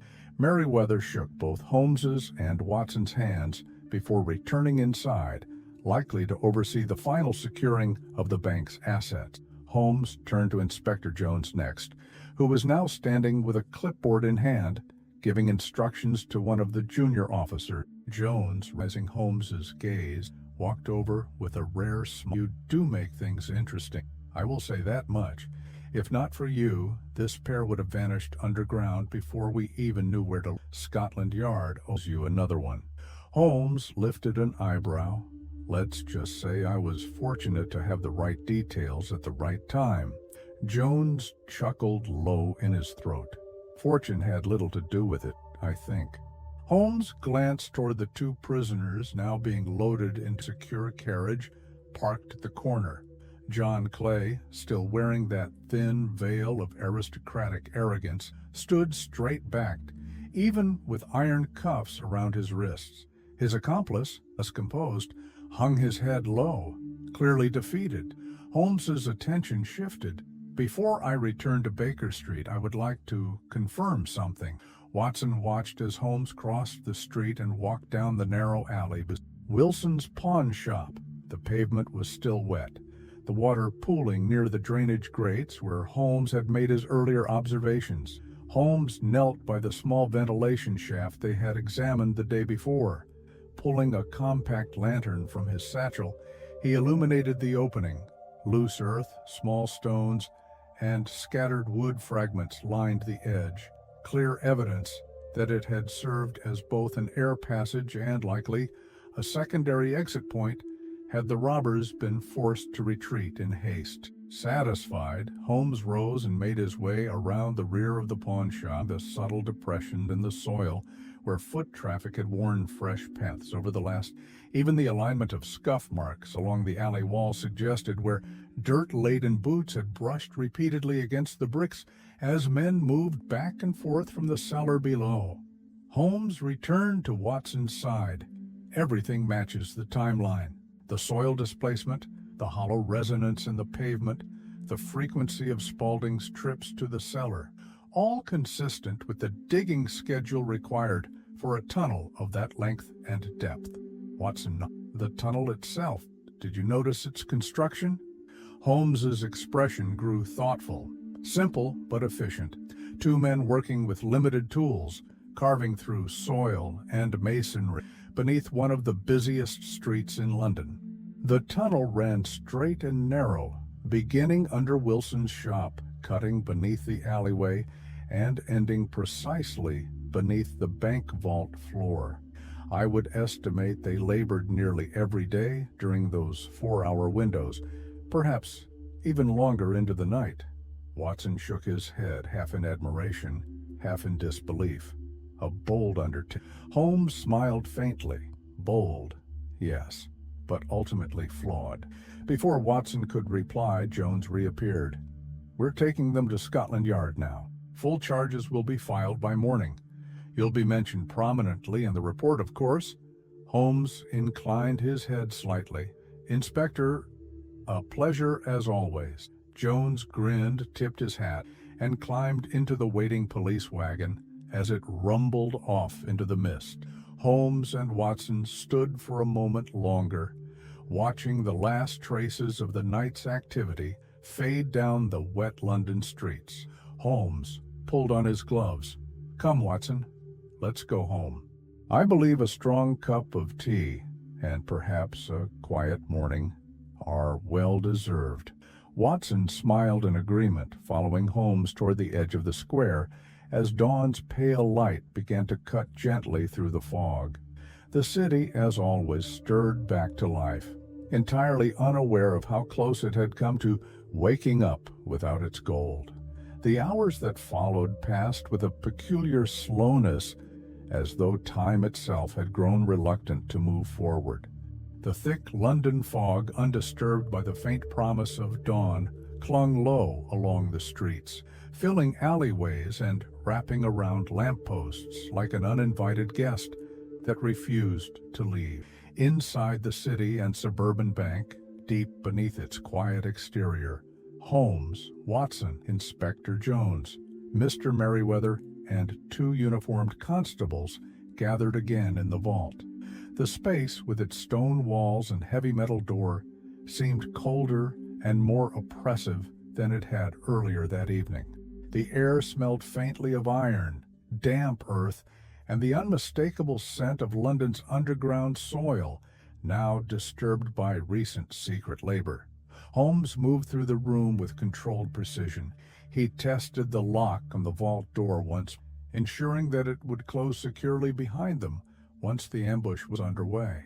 The lanterns were extinguished, leaving only the smallest candle, its single flame casting faint, quivering shadows. Watson stood near the corner behind a stack of metal deposit boxes, his revolver close at hand. He checked and rechecked the cylinder, more out of habit than necessity, and then returned it carefully to his coat pocket. His heart beat steadily, but his breathing had taken on that slow, measured pattern he knew well from military service, waiting in the dark, anticipating a confrontation that could erupt at any moment.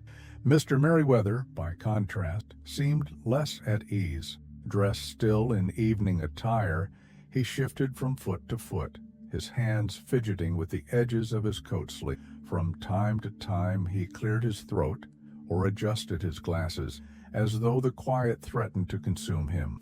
Inspector Jones, though more accustomed to stakeouts, paced near the back wall with visible impatience. His large frame cast wide shadows along the vault, and every time his shoe scraped against the stone floor, Holmes shot him a warning glance. Holmes himself appeared the most composed of them all. He stood near the spot where he predicted the intruders would surface, his walking stick resting lightly against one leg, his posture relaxed but ready. Though he had explained little of his exact plan to the others, Watson knew from experience that Holmes had already envisioned this confrontation in every detail. The room fell into complete darkness as Holmes extinguished the last candle. Each man found his place, sinking into the shadows, becoming invisible among the cold steel and stone. Minutes stretched. The air seemed to grow thicker. No one dared speak. Watson's ears tuned to every small sound, the distant drip of moisture from a pipe, the faint creak of wood settling above, the soft breathing of the men around him. Then, at last, from deep beneath their feet, a noise.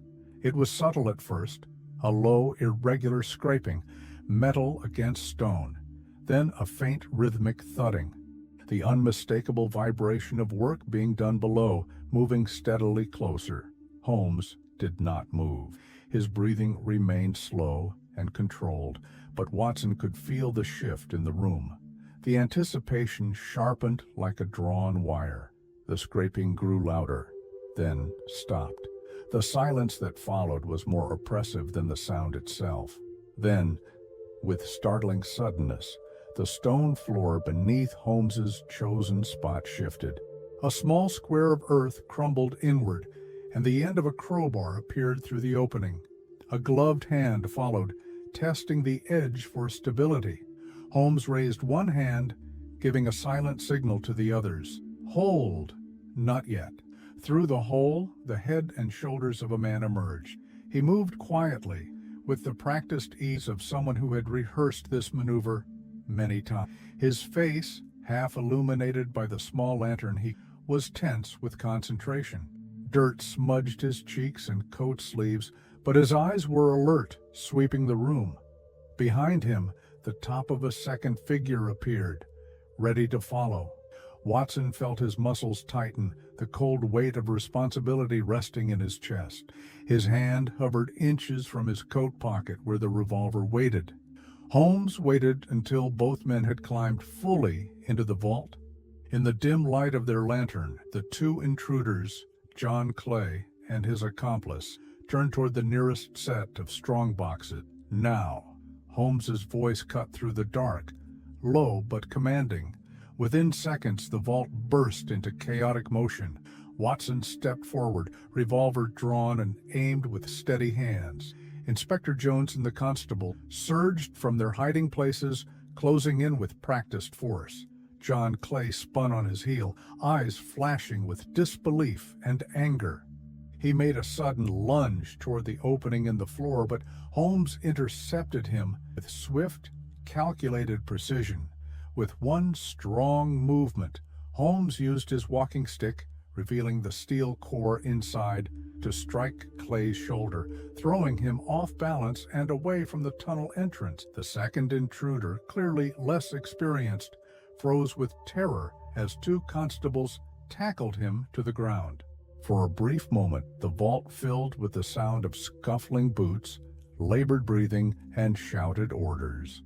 But within less than a minute, it was over. Both men lay restrained on the cold stone floor, their hands cuffed securely behind their backs. Holmes stood over Clay, his expression unreadable, but his gaze sharp as steel. "I thought you might pay us a visit this evening, Mr." Clay, though defeated, offered a thin smile, wiping dirt from the corner of his mouth with slow, deliberate arrogance. "You're as sharp as they say, Holmes, but I dare say you've ruined a perfectly good plan." Holmes straightened his coat with quiet satisfaction, and just in time. Inspector Jones gestured for the constables to lead the prisoners upstairs, where a police wagon now waited. As they were escorted out, Holmes and Watson remained behind in the vault, surveying the disturbed earth and the crude hole that now yawned open at their feet. Watson exhaled slowly. Holmes, you were right about every detail. Holmes glanced at him, the corner of his mouth lifting faintly. A pleasing result, Watson. But now, let us go upstairs. I have every intention of enjoying a well-earned breakfast before this day is fully begun. As they left the vault behind, stepping up toward the first light of morning, the London fog began to lift slightly, revealing a city that would awaken unaware of the quiet crime that had been averted beneath its very streets. The vault door closed with a low, echoing groan, sealing the small group in iron. The air within the room turned noticeably cooler, thick with the scent of damp masonry and aged metal. The flickering glow from the single shuttered lantern that Holmes allowed remained dim, casting more suggestion of light than true illumination. Shadows stretched along the floor, broken only by the rigid forms of the men huddled behind crates, cabinets, and stacks of coin-laden boxes. Holmes moved with practiced calm, selecting his position with careful thought. He chose a spot closest to the anticipated point of entry, behind a heavy iron chest bolted to the floor near the eastern wall of the vault. There, with a clear view of the narrow space between the floor and ceiling, he crouched low, resting his walking stick across his lap. Even in the his face remained composed, showing no sign of nervousness. Watson settled nearby, behind a broad oak crate that smelled faintly of dust and polished. His revolver sat loosely in his palm, the cool metal weight a familiar and steadying presence. Although Watson had seen danger before, on battlefields far from London, there was something singular about the anticipation of conflict in a place like this. The quiet was too complete, the darkness too absolute. Every small sound, from the faint drip of moisture along the stone walls to the subtle shifting of the men's breathing, seemed exaggerated by the vault's close acoustics. Inspector Jones crouched near the rear of the room, his broad frame half hidden behind a stack of ledgers. He had positioned the two plainclothes constables near the exit, each man armed and ready, but visibly tense. Mr. Merriweather, still in his formal evening, had taken refuge near the far corner, sitting awkwardly on an upturned storage crate, doing his best. No nervous that threatened to. Holmes raised a hand, signaling absolute silence. From that point forward, no one dared speak. The minutes that followed stretched painfully slow. The air felt heavier each breath. Time seemed to slow until each heartbeat felt drawn out. Each small creak of wood or shift of clothing seemed dangerously loud. Watson became acutely aware of every sensation: the hardness of the stone floor beneath his knee, the rough texture of the crate against his shoulder, the cool barrel of his revolver pressing faintly against his palm. The tension seemed to vibrate inside his chest, building like a gathering storm that refused to break. Holmes remained perfectly still, his head tilted slightly toward the floor, as though listening for vibrations too subtle for the others to. Then, as if materializing from the very earth below them, came the sound they had all been waiting for. At first, it was faint, barely a whisper, a soft, scraping movement, like metal dragging against packed soil.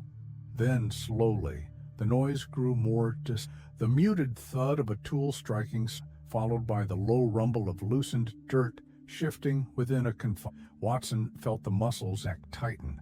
He exchanged a glance with Holmes, who gave no outward reaction, save for the smallest narrowing. The sound grew. A sudden crack followed. The floor beneath the far corner of the vault shuddered slightly, sending a thin stream of dust down from the ceiling. Holmes raised a finger in warning. Wait. From the darkness below, a dim, trembling light began to glow upward through a growing gap in the stone floor. The flicker of a lantern, held by hands emerging from the tunnel. Then, without warning, a crowbar pushed through the loose mortar, prying a larger section of flooring free. A man's head appeared first. His hair was dark, flattened by damp sweat, his face streaked with dirt, and his eyes sharp, scanning the room with quick, practiced movements. In his right hand, he held the lantern. In his left, a small, well-worn revolver that he gripped tightly as he hoisted himself upward. Holmes's body tensed, but still he did not move. The second figure followed closely behind, a slighter man with fairer hair and a thinner frame. Both intruders moved with silent urgency, their breathing quick, their clothes marked by the strain of weeks spent underground. The first man, John Clay, now fully visible in the dim light, stepped cautiously forward, his eyes narrowing as he surveyed the vault. His gaze moved across the room, pausing briefly at each shadowed corner, but finding nothing to alarm him. Holmes waited, letting them commit fully to their crime. Clay whispered to his accomplice, "Hurry, gather what you can. We have little time." The second man, clearly nervous but obedient, began fumbling with one of the strong boxes, attempting to force the lock open with a small, curved tool. Holmes let them work for a few precious seconds more. Then, with a sudden, clear voice that cut through the vault like a blade, "That will do." It was instantaneous. Clay froze, eyes wide, turning sharply toward the sound. Before he could react further, Watson rose from behind his crate, revolver raised and trained steadily on the criminals. Inspector Jones and the constables surged forward with practiced speed, closing off every possible exit.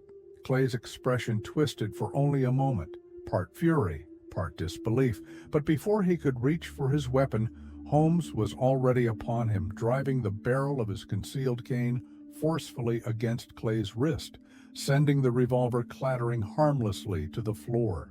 The second intruder dropped to his knees with little resistance, hands raised in surrender, the tool still clutched between trembling fingers. In the tight, cold air of the vault, the confrontation ended as quickly as it had begun. Holmes stepped back, adjusting his cuffs with quiet satisfaction, glancing toward Watson. "Thank you, Watson."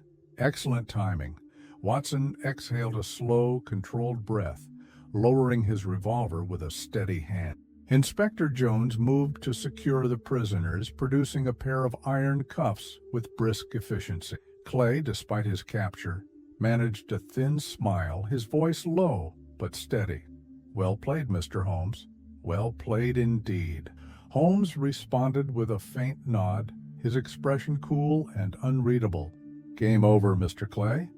As the constables led the criminals from the vault, Holmes remained behind for a brief moment, looking down at the broken floor, at the tunnel that now yawned open like a dark scar beneath the city. Turning toward Watson, Holmes allowed himself the briefest smile before retrieving his coat and preparing to step back into the foggy London night. The air inside the vault settled thick and still again, the echoes of the earlier scuffle fading into the heavy stone walls like distant memories already absorbed by the building. Holmes, Watson, Inspector Jones, and Mr. Merriweather remained inside for a few moments longer, as if each man needed time to process the sudden burst of action that had just unfolded. Holmes stood near the opening in the floor, his gaze fixed on the dark, dirt-lined tunnel that now gaped like an open wound beneath the vault.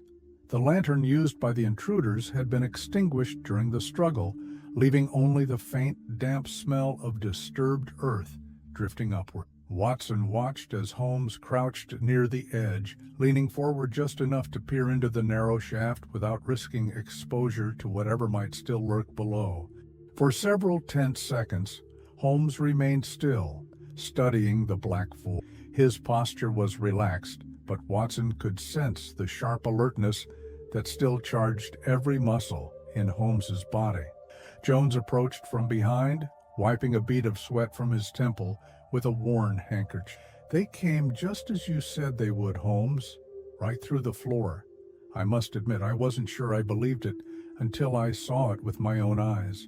Holmes offered a quiet smile without taking his gaze off the hole. They had no other option. The timeline was too precise, the risk too great if they delayed. After weeks of digging, they chose tonight, knowing the gold remained in the vault and that Mr. Wilson was none the wiser. Holmes paused, lifting his head slightly to listen. "Watson, did you hear that?" Watson tensed, tilting his ear toward the tunnel. At first, there was only some. Then, faint, almost inaudible, came the soft echo of hurried footsteps from deep below, the muted scuffle of boots on dirt, short, sharp, irregular sounds. Then a voice, distant but distinct enough for Holmes to catch the tone, panicked, sharp, and cursing under breath. Holmes's smile widened with a touch of cold satisfaction. It seems one of them was left behind. Inspector Jones's eyes widened in realization. "There's another man down there?" Holmes nodded. "Likely the lookout, or the one responsible for clearing the tunnel during their escape. Perhaps he lost his nerve when we surprised the others. In any case, he's coming up."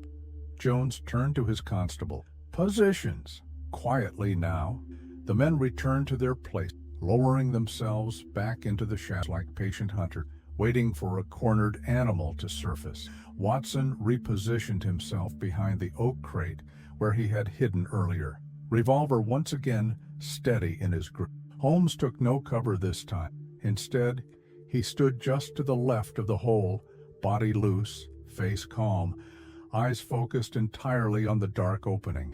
His walking stick rested lightly in his right hand. The sounds from below grew louder, dirt shifting, a muffled grunt. Then the faint clang of a tool dropped carelessly against stone. A head appeared, then shoulders. The figure that emerged was smaller than Clay, but wiry, with long, dirt-streaked arms and a face tight with strain and fear.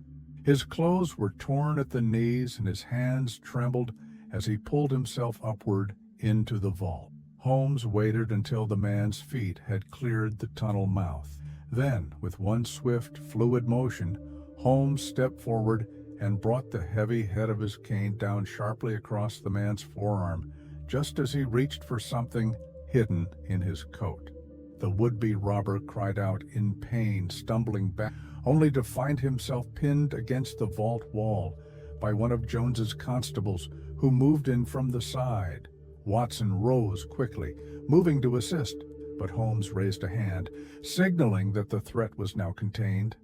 The man, now visibly shaking, slid down against the wall, clutching his injured arm.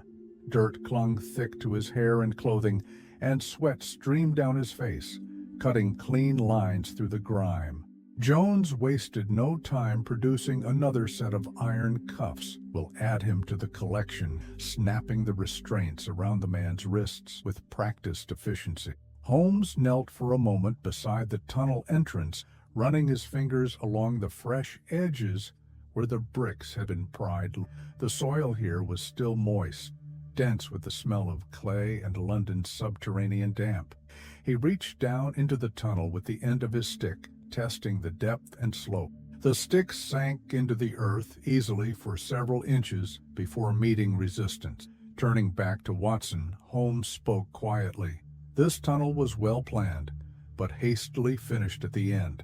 They must have worked furiously these past few nights to complete it on schedule. Likely 2, maybe 3 feet of earth removed each day, judging by the spoil I noticed in the shop cellar earlier. Watson nodded, realizing now how much effort had been hidden beneath the most ordinary exterior, a simple pawn shop on a quiet square.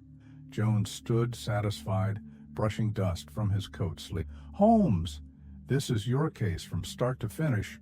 I'll be glad to sign any report you draft for the yard." Holmes allowed himself a small chuckle, a rare sound under such circumstances. "Let's ensure the prisoners are secure first, and then we'll worry about the paperwork." As Jones and his men led the 3 captured burglars from the vault toward the waiting police transport, Holmes and Watson remained behind a moment longer. Watson lowered himself onto one of the crates, breathing deeply now that the final burst of tension had passed. Holmes paced slowly through the vault, his eyes scanning every detail, the scattered dirt, the upturned stones, the unfinished edges of the tunnel mouth.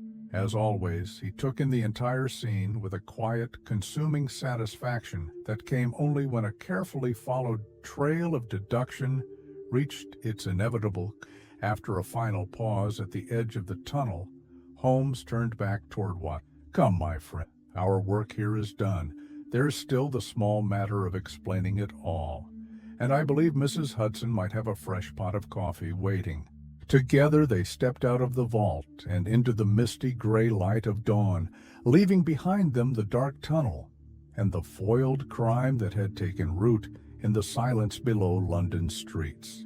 The first light of dawn struggled to penetrate the dense London fog as Holmes and Watson stepped out from the cold stone interior of the bank vault into the wider corridors of the City and Suburban Bank. The air beyond the vault felt thinner, less oppressive, but still heavy with the lingering tension of what had just unfolded below. The constables, under Inspector Jones's orders, worked swiftly and with quiet efficiency. The three captured men, John Clay, his nervous accomplice, and the smaller tunnel worker caught last, were now fully restrained, their wrists shackled, and their belongings confiscated for evidence. Two of the officers stood watch at the front entrance, while the others began preparing the prisoners for immediate transport to Scotland Yard. Holmes lingered behind, still inside the vault. The vault's stone walls, which only an hour ago had stood as silent witnesses to the criminal's ambitious scheme, now seemed to hum with residual energy from the sudden violence and swift justice that had erupted within them. Holmes knelt again near the crude tunnel opening, taking a last moment to inspect the ragged edges where soil and brick had given way under weeks of careful digging. Watson watched him closely, recognizing the familiar pattern in Holmes's behavior. This was not mere curiosity. Holmes, as always, was confirming every piece of his theory, ensuring that nothing, absolutely nothing, remained unexplained. After several minutes, Holmes rose and dusted the knees of his trousers with measured care. His expression remained thoughtful but satisfied. Watson approached. "Holmes, now that it's over, what were the final signs that convinced you tonight was the night?" Holmes turned, gesturing with one hand toward the broken floor where the tunnel ended. The sudden dissolution of the Red-Headed League was the first clue. When Clay and his partner decided to end the ruse, it told me their tunnel was nearly finished. Timing is everything in operations like this. They could not risk leaving Mr. Wilson in the shop once the final phase of their plan began. Holmes's voice dropped slightly, his tone edged with that cool, analytical sharpness that surfaced whenever he explained the final strokes of a solved puzzle. The second clue was the bank's gold reserve. Once I confirmed that the bank had received an unusually large shipment of gold this week, the risk became immediate. Clay knew that such a stockpile would not remain long. Their window for action had narrowed to a matter of days, perhaps even hours. Holmes began pacing slowly along the vault floor. Then there was the soil, the loose earth near the shop, the subtle hollowness I noticed when testing the pavement with my stick out. All of it pointed to one conclusion. Watson nodded. "You realize they had no choice but to finish tonight." "Exactly." Holmes stopped pacing and turned toward him. The rain provided excellent cover for any remaining digging sounds, and the early hour of their attempted entry, just before dawn, aligns perfectly with most banks' quietest periods. Before Watson could respond, Inspector Jones re-entered his face flushed from exertion, but wearing an expression of pure satisfaction. "We have them all secured, Holmes. We'll be rolling for the yard within the next 15 minutes. Already sent word to headquarters. There'll be no getting loose from this one, not even for a man like John Clay." Holmes gave a brief nod. Speaking of which, Holmes strode toward the corridor where the prisoners were being held temporarily before transport. Jones and Watson followed. They found Clay seated on a bench under guard, his wrists chained, his clothing still streaked with dirt and dust from the tunnel. Despite his restraints, there was something almost regal in the way Clay held himself, chin lifted, shoulders squared, expression cool. Holmes approached, hands tucked into the pockets of his coat. "Mr. Clay, or perhaps I should call you by your true name." John Clay, of the Clay family, once educated at Eton and Oxford, now better known to Scotland Yard's records for forgery, theft, and 3 unsuccessful attempts at bank robbery. Clay offered Holmes a slow, sardonic smile. "You flatter me with your research, Mr. Holmes, but I prefer to think of myself as a man of creative ambition." Holmes studied him for a moment longer. "Your creativity was considerable, but in the end, your arrogance betrayed you." Clay's smile faded for just a moment, but he said nothing in return. Watson, standing nearby, felt a strange mix of emotions watching the exchange. There was something unsettling about Clay's composure, how a man, caught so completely in the act, could still hold to his pride, his sense of superiority, even while wearing iron restraints. Jones stepped forward then. "Enough of that. Let's get him moving."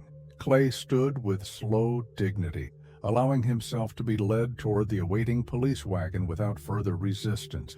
Holmes watched until the door of the transport closed behind the prisoners and the wagon rumbled off down the wet street. Watson stepped up beside him.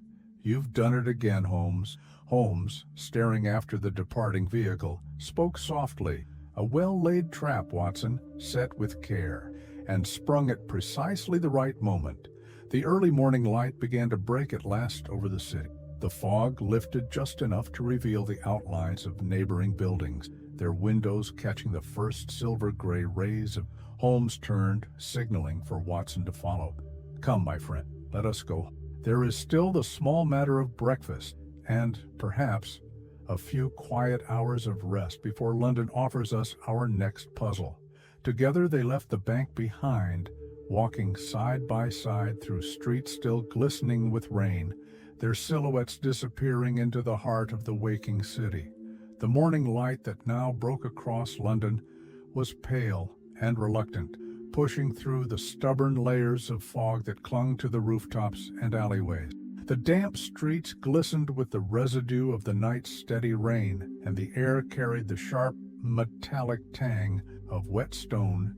As the city stirred slowly to life, Holmes and Watson found themselves at Scotland Yard, where Inspector Jones had arranged for the official booking and interrogated criminals. The walls of the yard's detention wing stood thick and windowless, their yellow-gray bricks stained with decades of coal dust. The corridors echoed with the occasional muffled conversation between officers, the shuffle of booted feet, and the occasional metallic clink of iron keys turning in heavy locks. Holmes, with his usual air of detached curiosity, stood near the observation window of the interview chamber, gazing through the small pane of glass into the room beyond. Seated at the table inside was John Clay. Even now, with both wrists secured by heavy iron cut, a constable positioned at the door, Clay sat with a posture suggested neither regret. His coat, though with dirt, had been dusted off by his own fastidious hands. His hair, disheveled during the arrest, had been smoothed back with deliberate, and though a bruise darkened the side of his jaw where Holmes had struck him during the struggle, Clay wore the mark like an accessory, as though it suited his chosen aesthetic of dignified defiance. Watson stood beside Holmes, observing the man with a mixture of curiosity and disapproval. Holmes spoke first, his voice low and even. "You see, Watson, John Clay is not a common criminal in the way most of Scotland Yard's guests are. He is a man with certain pretensions."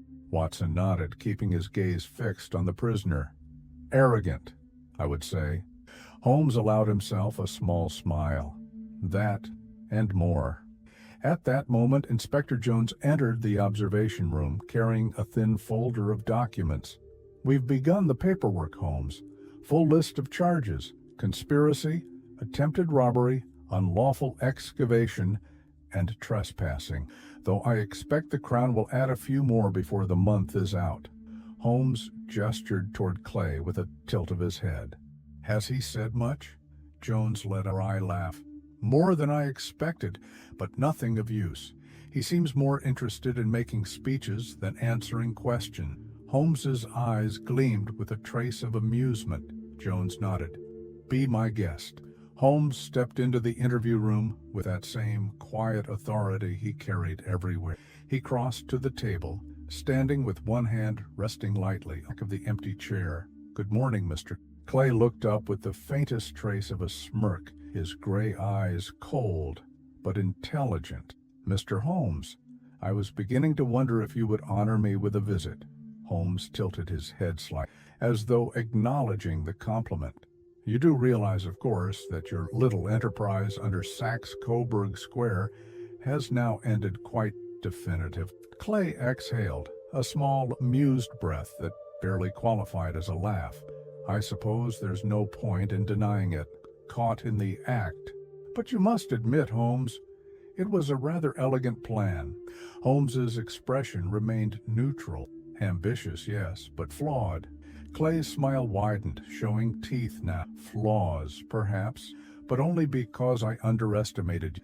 He leaned forward, placing his cuffed hands lightly on the table, as though engaging in a casual parlor conversation. You know, I come from good bloodlines. My grandfather sat in Parliament. My father, well, let's just say he had a name well respected in certain circles. Holmes remained silent. Clay continued, his tone growing more theatrical.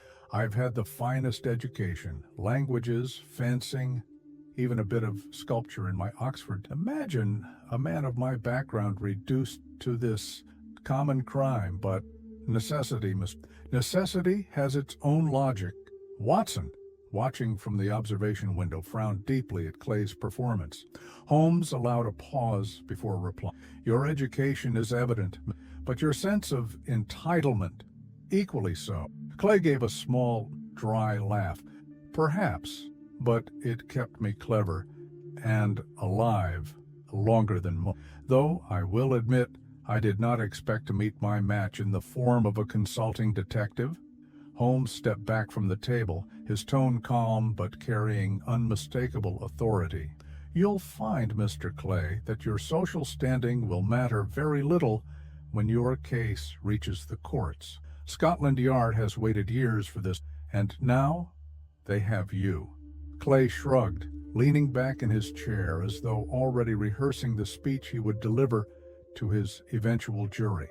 Holmes turned toward the door, signaling that he had heard enough.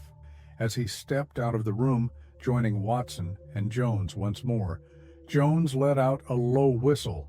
By all that's decent, that man's nerve, sitting there as if he were presiding over his own defense. Holmes adjusted his gloves and retrieved his coat from the nearby hook. He will maintain that until the last possible moment. Watson followed Holmes toward the exit of the building, glancing back one final time at the closed door of the interview room. As they stepped out into the awakening streets of London, the sun finally breaking weakly through the fog, Holmes turned to Watson with a familiar smile tugging at the corner of his mouth. Well, Watson, another chapter. And with that, they moved off into the morning, leaving John Clay to the confines of Scotland Yard and to the inevitable judgment that awaited him.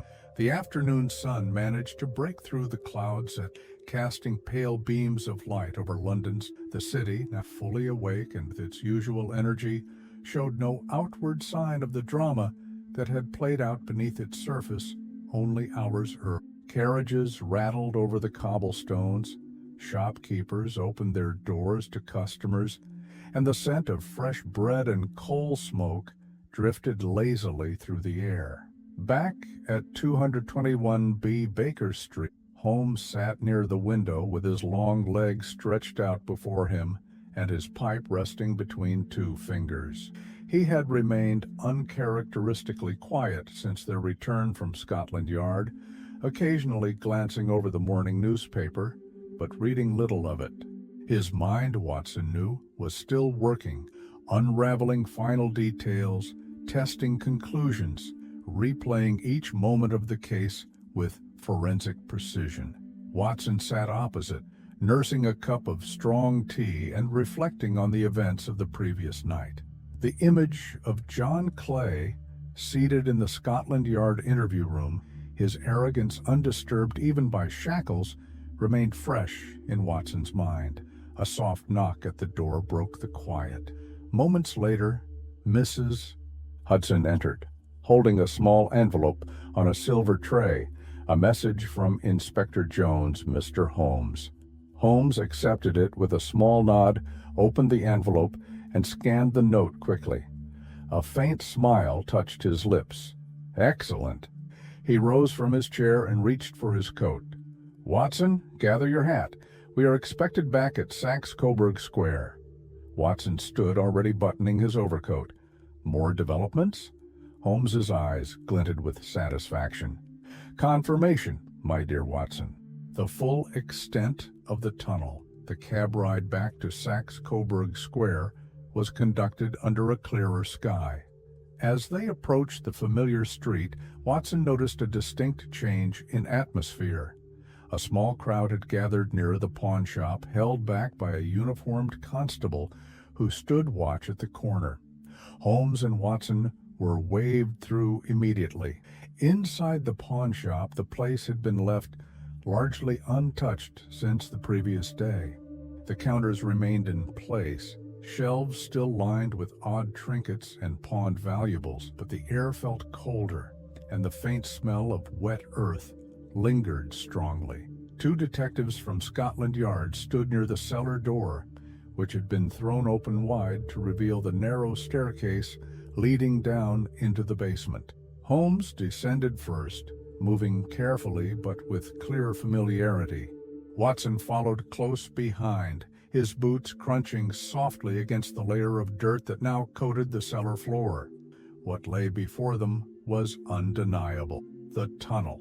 Roughly 3 feet in diameter, it ran low and narrow along the far wall of the cellar, its entrance still framed by loose bricks and hastily removed soil. Wooden beams had been driven into the sides for support, and discarded tools, shovels, pickaxes, lanterns, lay scattered nearby. Watson crouched near the opening, peering into the dark passage. It's remarkable, the work, the precision. Holmes nodded, kneeling beside. Indeed, for 2 men, perhaps 3 at times, working primarily by lantern light and with only limited access, the engineering is ambitious. Holmes produced a small measuring tape from his coat pocket and began recording distance. He traced the first several yards of the tunnel with careful steps, ducking low to inspect the support beams and noting the subtle curve the tunnel had taken to align precisely with the vault floor. Watson observed in silence, impressed yet again by Holmes's attention to detail. The soil composition, running a handful of the loose earth between his fingers, worked in their favor. Mostly clay, loose gravel. It allowed for faster digging, required constant support to avoid. Watson glanced at the scattered boards and beams. Still, the risk of discovery must have been constant. Holmes smiled faintly, which explains their choice of working hours and the Red-Headed League ruse. They controlled Wilson's absence perfectly and dug without interruption. A voice from the stairwell called down, "Mr. Holmes, Inspector Jones would like a word upstairs." Holmes rose, dusting his hands clean. "Coming."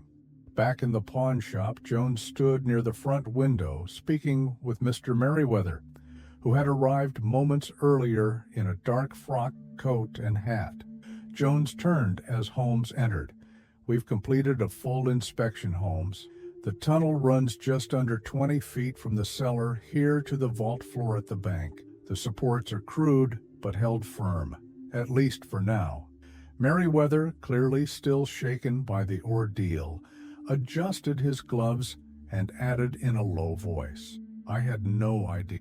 No idea at all that something like this could happen right beneath my bank. Holmes offered a small, reassuring nod. That was precisely what they counted on. Jones gestured toward the constables who stood waiting near. We'll be sealing off the tunnel, filling it in, and the charges, they'll be formalized tomorrow morning. Turning toward the door. My role here. Watson followed him outside, breathing deeply as they emerged into the open square. The late morning sun had now climbed high enough to cast full light over the rooftops and shopfront, banishing the last remnants of fog. As they climbed into a waiting cab, Watson glanced at Holmes. A satisfying end? Holmes gazed out the cab window, watching the people of London going about their day, oblivious to how close they had come to waking to news of a missing fortune. Yes, Watson, satisfying and instructive. With that, the cab rattled off toward Baker Street, leaving behind the now quiet square and a dark tunnel that would soon be sealed forever beneath layers of earth and stone. The familiar warmth of 221B Baker Street was a welcome contrast to the damp street. The fire in the hearth crackled, casting a golden glow across the room's worn carpets and scattered books. The air inside smelled of tobacco and old paper, with the faintest trace of rain still lingering from their coats hanging near the door. Holmes sat in his usual chair by the fireplace, legs crossed, one arm resting along the armrest, and his gaze distant but sharp, as though his mind was revisiting each step of the case with mechanical precision. Watson, seated opposite him, poured 2 cups of tea from the silver pot Mrs. Hudson had placed on the side table. The china rattled lightly in Watson's hand, not from nerves, but from lingering fatigue. The adrenaline of the previous night had faded, leaving behind a quiet, contemplative exhaustion. Holmes accepted the tea with a brief nod, but made no immediate move to drink. Instead, he leaned forward, steepling his fingers beneath his chin. You've been patient, and I believe now is the time to offer you the full explanation you deserve. Watson smiled faintly, settling deeper into his chair. I was wondering when you might get to that. Holmes exhaled slowly, his tone measured and steady. The case, as you know, began with a singular oddity. Mr. Wilson's employment by the so-called Red-Headed League, a position that, at first glance, seemed both harmless. Holmes paused, turning his gaze toward the window, where thin streaks of light filtered through the heavy curtain. What first struck me was the very existence of such an organization. A league created supposedly to benefit men based on nothing more than their hair color. A preposterous concept, but it served a purpose. Its absurdity concealed its true function. Holmes leaned back, folding one leg over the other. They needed Wilson out of his shop, not just occasionally, but predictably, and for a precise window of time each day, from 10 in the morning until 2 in the afternoon, 6 days a week. Watson nodded, following closely. And Spaulding, Clay. He was the one controlling that routine. Exactly. Holmes's eyes brightened at Watson's quick deduction. Vincent Spaulding, who we now know to be John Clay, made himself indispensable to Wilson's business. He worked hard, appeared loyal, took on responsibility, and gained full control of the shop every morning during those critical hours. Holmes rose and crossed to the window, pushing the curtain aside just enough to glance down at Baker Street, though his attention remained on the case. While Wilson copied out encyclopedias at the League office, Clay and his accomplice dug, day after day, using tools stored discreetly in the cellar. The stains on Clay's knees told me as much before I ever saw the tunnel. Watson set his cup down. You noticed that detail immediately? Holmes allowed a small smile. It was impossible to miss. A shopkeeper who spends his day behind the counter does not walk about with knees stained in soil day after day.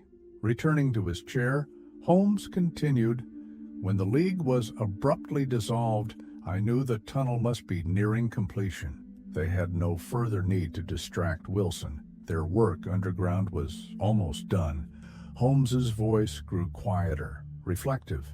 From there, the pattern became clear. The proximity of the pawn shop to the bank, the unusually large gold reserve delivered to the city and suburban bank that week, the loose soil near the shop entrance, even the hollow echo in the pavement, all pointed to the same conclusion. A tunnel. A tunnel, Watson, designed with one singular target in mind. Watson shook his head slowly, absorbing the full weight of the scheme. And your decision to involve Scotland Yard? Holmes's gaze darkened slightly with seriousness. Timing was everything. Had we acted too soon, Clay might have vanished too late, and they might have succeeded in stealing the gold and disappearing into the London Underground. By choosing to strike last night, we caught them at the very moment they emerged from their tunnel. Watson leaned back, reflecting on each piece of the puzzle, now fitting neatly into place. Holmes, you made it seem almost inevitable? Holmes gave a soft, almost self-deprecating laugh. Inevitable, Watson, only in hindsight. In truth, it was a case balanced on the smallest of details. The two men sat in companionable silence for a few moments, the fire crackling softly between them. Holmes finally lifted his teacup, taking a slow sip. Another case concluded, Watson, and perhaps now a few hours of well-earned peace. Outside the window, the streets of London continued as they always had. Carriages passed, children played in the distance, and none of them, a single soul, knew how narrowly the city had escaped waking to a crime that could have rattled the financial heart of England. The late afternoon sunlight filtered softly through the thin lace curtains of 221B Baker Street, casting delicate patterns on the worn carpet beneath Holmes's chair. The fire in the hearth burned low, more for comfort than necessity, and a faint aroma of pipe tobacco lingered in the air like an old friend reluctant to leave. Holmes sat with one ankle resting across his knee, a fresh newspaper folded on the small table beside him, untouched since its delivery earlier that day. His gaze remained distant, fixed somewhere beyond the room, as though replaying the case yet again in the quiet cinema of his mind. Watson, having just returned from an afternoon walk through Regent's Park, removed his gloves and coat, hanging them neatly near the door before settling into the armchair across from Holmes. For several moments, neither man spoke. Watson had learned long ago to let Holmes sit with his thoughts until the detective chose to break the silence on his own terms. At last, Holmes turned his gaze toward the fire, speaking in a tone low but free of hesitation. Watson, have you ever stopped to consider why they chose Jabez Wilson? Watson, taken slightly by surprise, sat forward. You mean specifically him, beyond his red hair? Holmes gave a slight nod. Precisely. Watson considered for a moment. He was available, easily manipulated. Perhaps that was reason enough. Holmes smiled as though pleased with Watson's, but ready to take the availability was. But let's examine the matter more.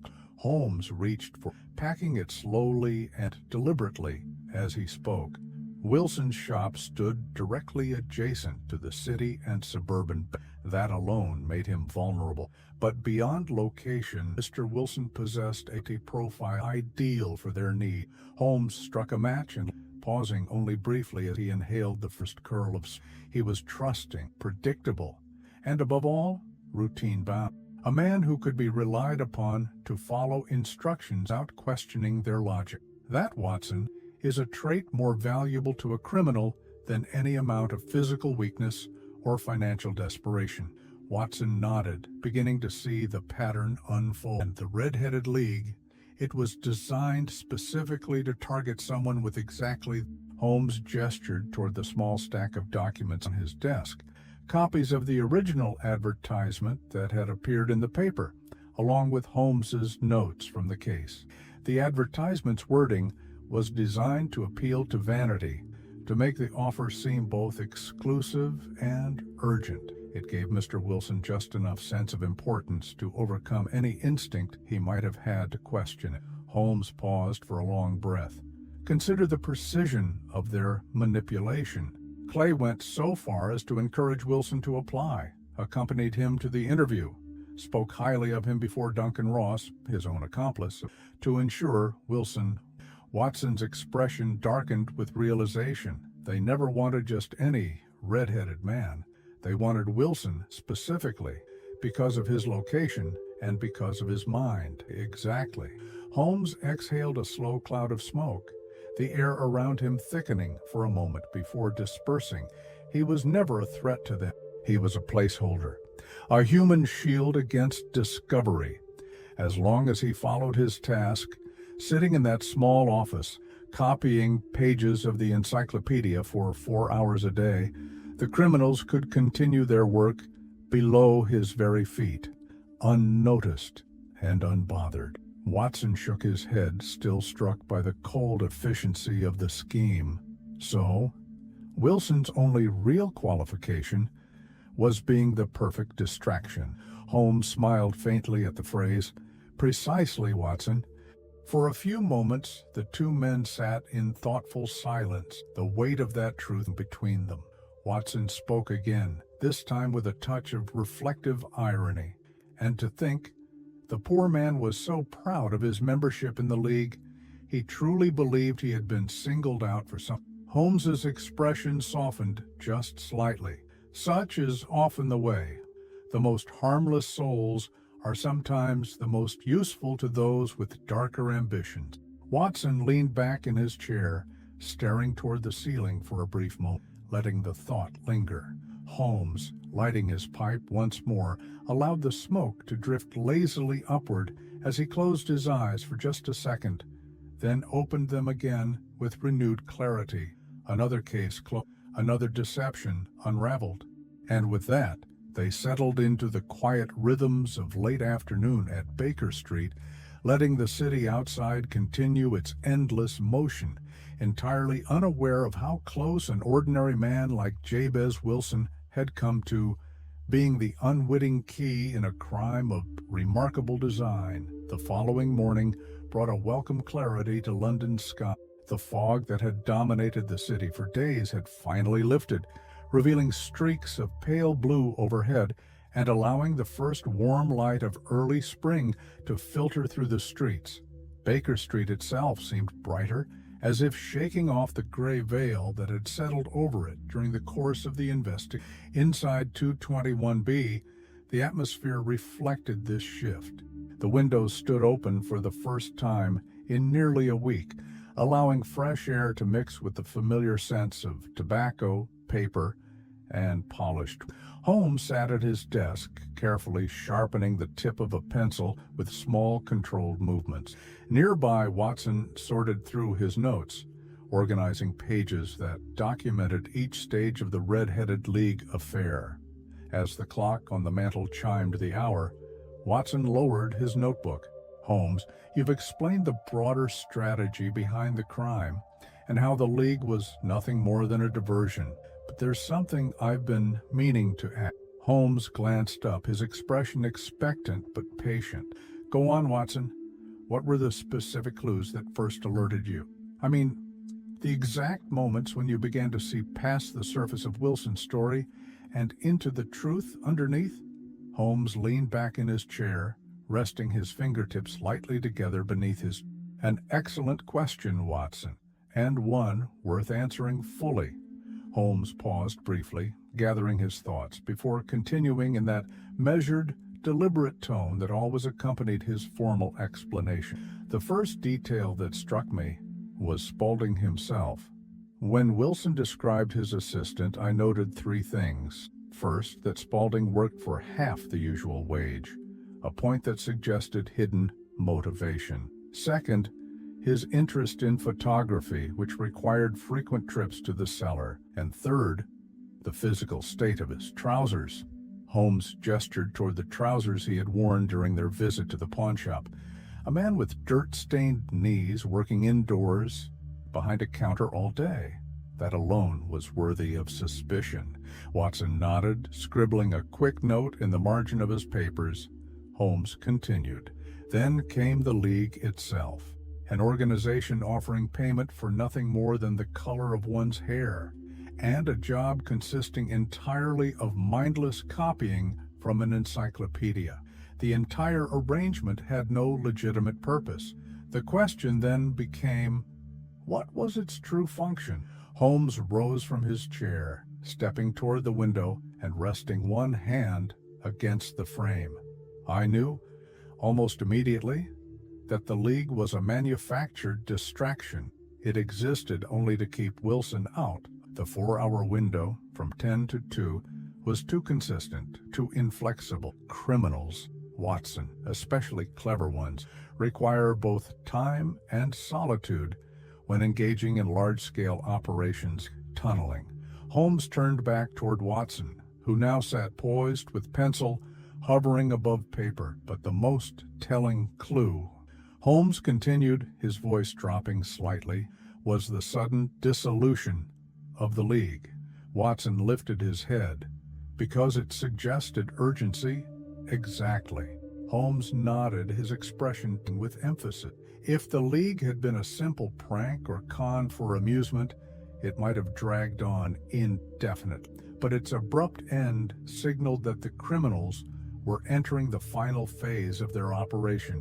They no longer needed Wilson out of the shop because they had nearly completed their... Holmes moved back to his desk, reaching for a folded map of Saxe-Coburg Square, now covered with his handwritten measurements and calculations. Finally, there was the matter of geography.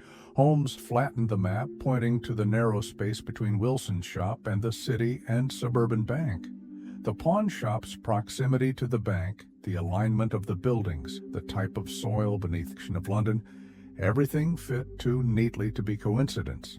Watson sat back, reviewing his notes in full now, the full scope of Holmes's thought process becoming clearer with each word.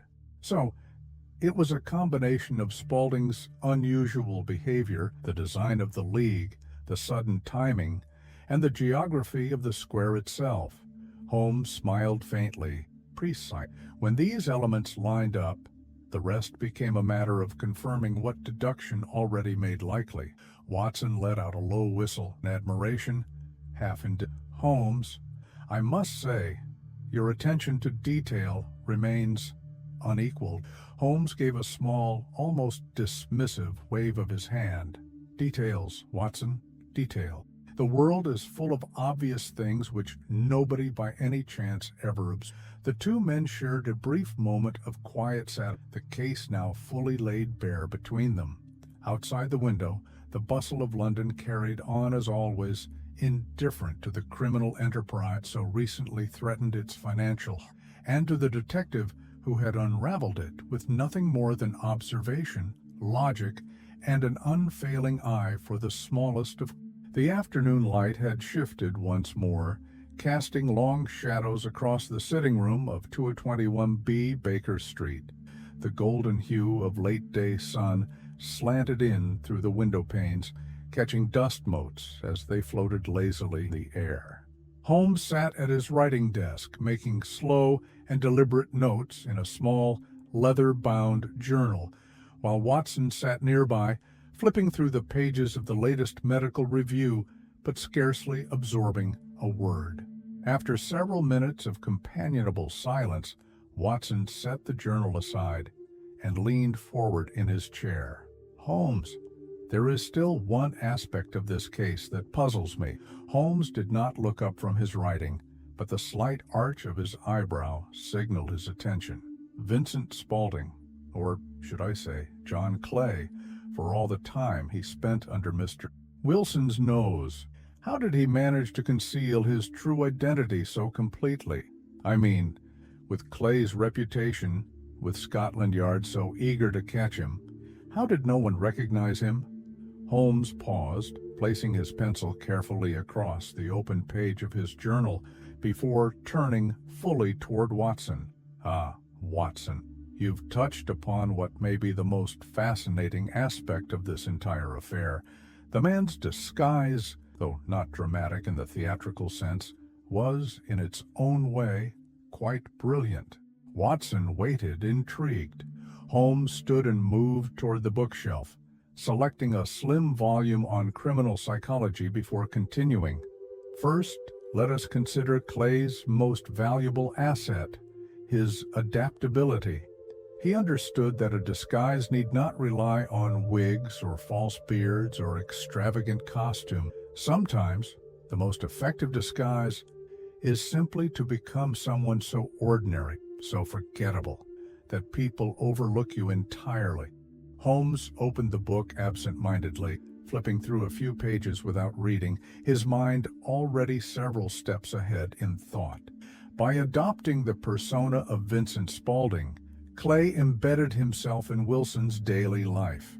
He presented himself as a man of limited means, accepting half wages, performing tedious work without complaint. It was a role so far beneath his known criminal standing, so far removed from the expectations of anyone searching for John Clay, that he became invisible. Holmes's voice grew stronger now, warmed by the satisfaction of explaining a carefully observed truth. He altered his mannerisms, carried himself with less confidence, spoke with a working-class accent instead of the polished speech that had him during the invasion. Even his posture changed. I watched him carefully, and his shoulders hunched, his chin lowered, his eyes seldom making prolonged contact, all subtle cues designed to diminish himself in the eyes of others. Watson sat back, absorbing every word. And the photography? Holmes smiled faintly. Another layer of misdirection. By claiming an interest in photography and creating a plausible reason to spend hours in the cellar, he provided himself with the perfect excuse for frequent, prolonged absences from the front of the shop.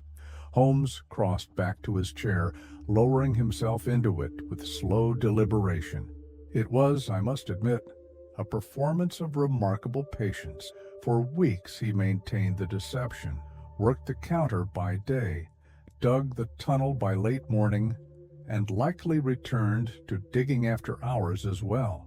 Watson picked up his notebook, flipping back to his earlier observation, and all while building trust with Mr. Wilson. Holmes nodded, his tone cooling with calculation.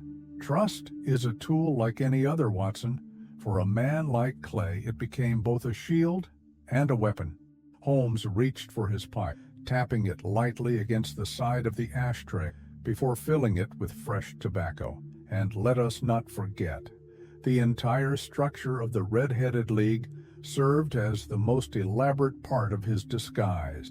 It allowed Clay to manipulate Wilson's routine without arousing suspicion, framing the strange job offer as nothing more than an odd piece of good fortune. Watson exhaled slowly, still struck by the lengths to which the criminal had gone. And yet, in the end, he was undone by the very details he tried to conceal. Holmes's smile returned, this time edged with something between satisfaction and inevitability. Precisely.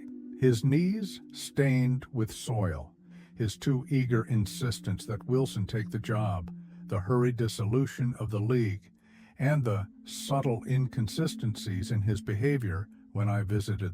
Holmes settled back, exhaling a slow stream of smoke as he stared into the glowing embers in the hearth. The most ingenious disguise, is not the one that hides the man, but the one that hides the motive. For a while, neither man spoke. The fire crackled softly. The clock on the mantel ticked on, marking the slow passage of late afternoon toward evening. Watson closed his notebook with care, feeling once again the quiet awe that often accompanied Holmes's explanations. Another layer of the mystery, fully revealed. Holmes simply smiled, took another draw from his pipe, and turned his thoughts toward whatever puzzle London might offer him next. The evening had settled softly over Baker Street, bringing with it a gentle stillness that filled the rooms of 221B like a warm, familiar blanket.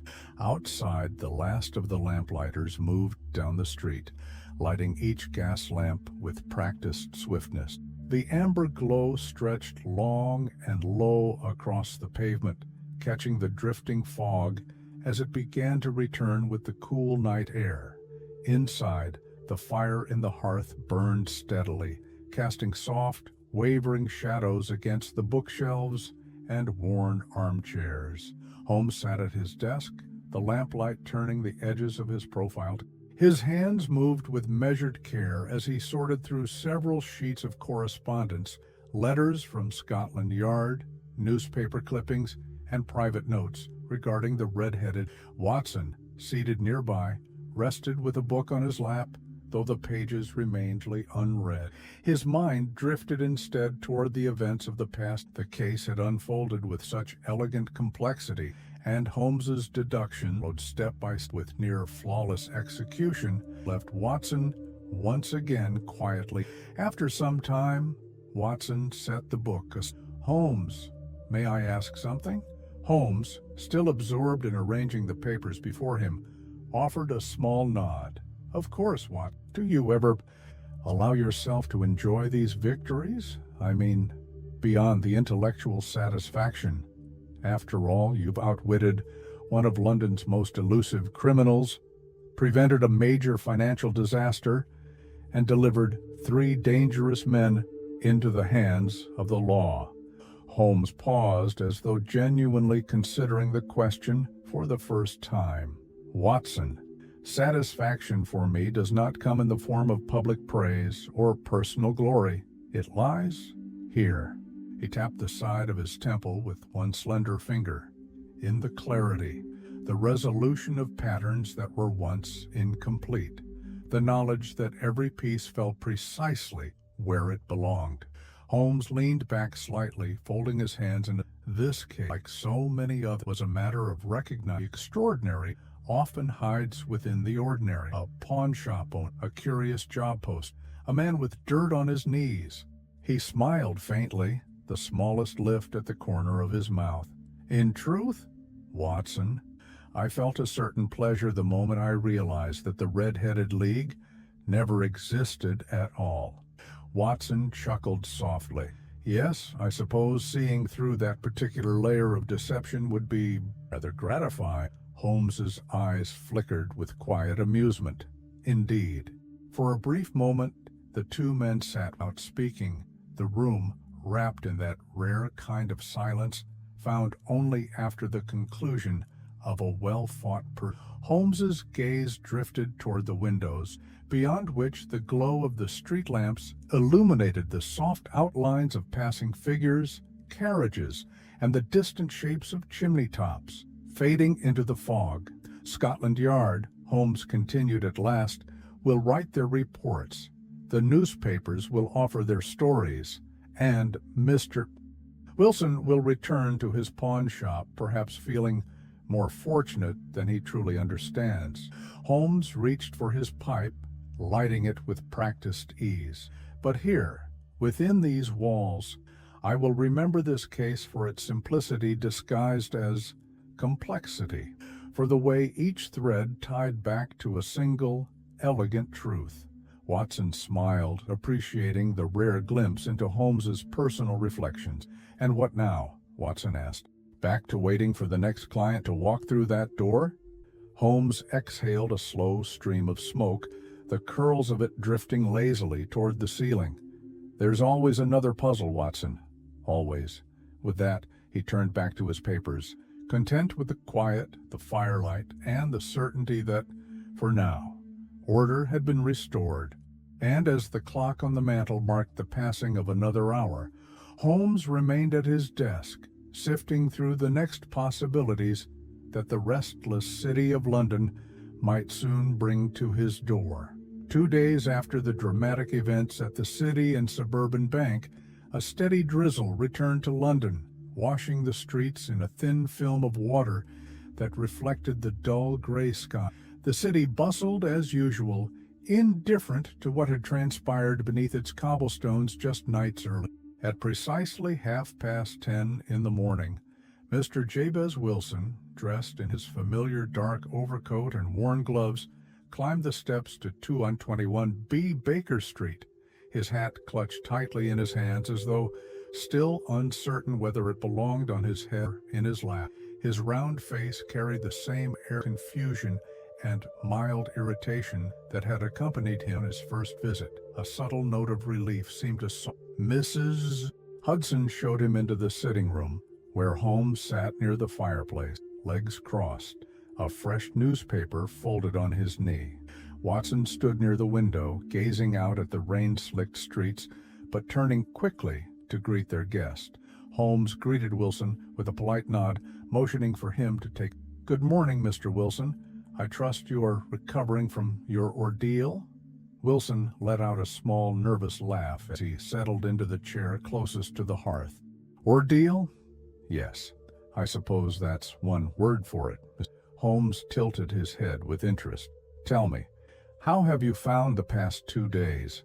Wilson adjusted the brim of his hat with both hands, staring down at the floor. "Truthfully, Mr. Holmes, I'm still trying to make sense of it all. One moment I'm sitting in my shop, wondering why the Red-Headed League vanished without warning, and the next I'm being told that my own assistant, Vincent Spaulding of all people, was some sort of notorious criminal." Holmes exchanged a brief glance with Watson, both men restraining the obvious amusement that threatened. Wilson shook his head slowly, still overwhelmed. "The police came by, asked me all sorts of questions, wanted to look through the shop, the cellar, everything. I told them they were welcome to it, though I still don't see what any of this has to do with me." Holmes smiled faintly, resting his fingertips together. "Mr. You were never in any real danger, but you were, quite unintentionally, at the center of a rather elaborate scheme." Wilson blinked in confusion. "Me? But I didn't. I just took the job they offered. I thought I was lucky, and £4 a week for copying out encyclopedias seemed like a fine arrangement at the time." Holmes nodded, his tone calm but measured. "And that's precisely why you were chosen," and frowned. "Because I'm, what, gullible?" Holmes gave a small, understanding smile. "Not gullible, Mr. Wilson.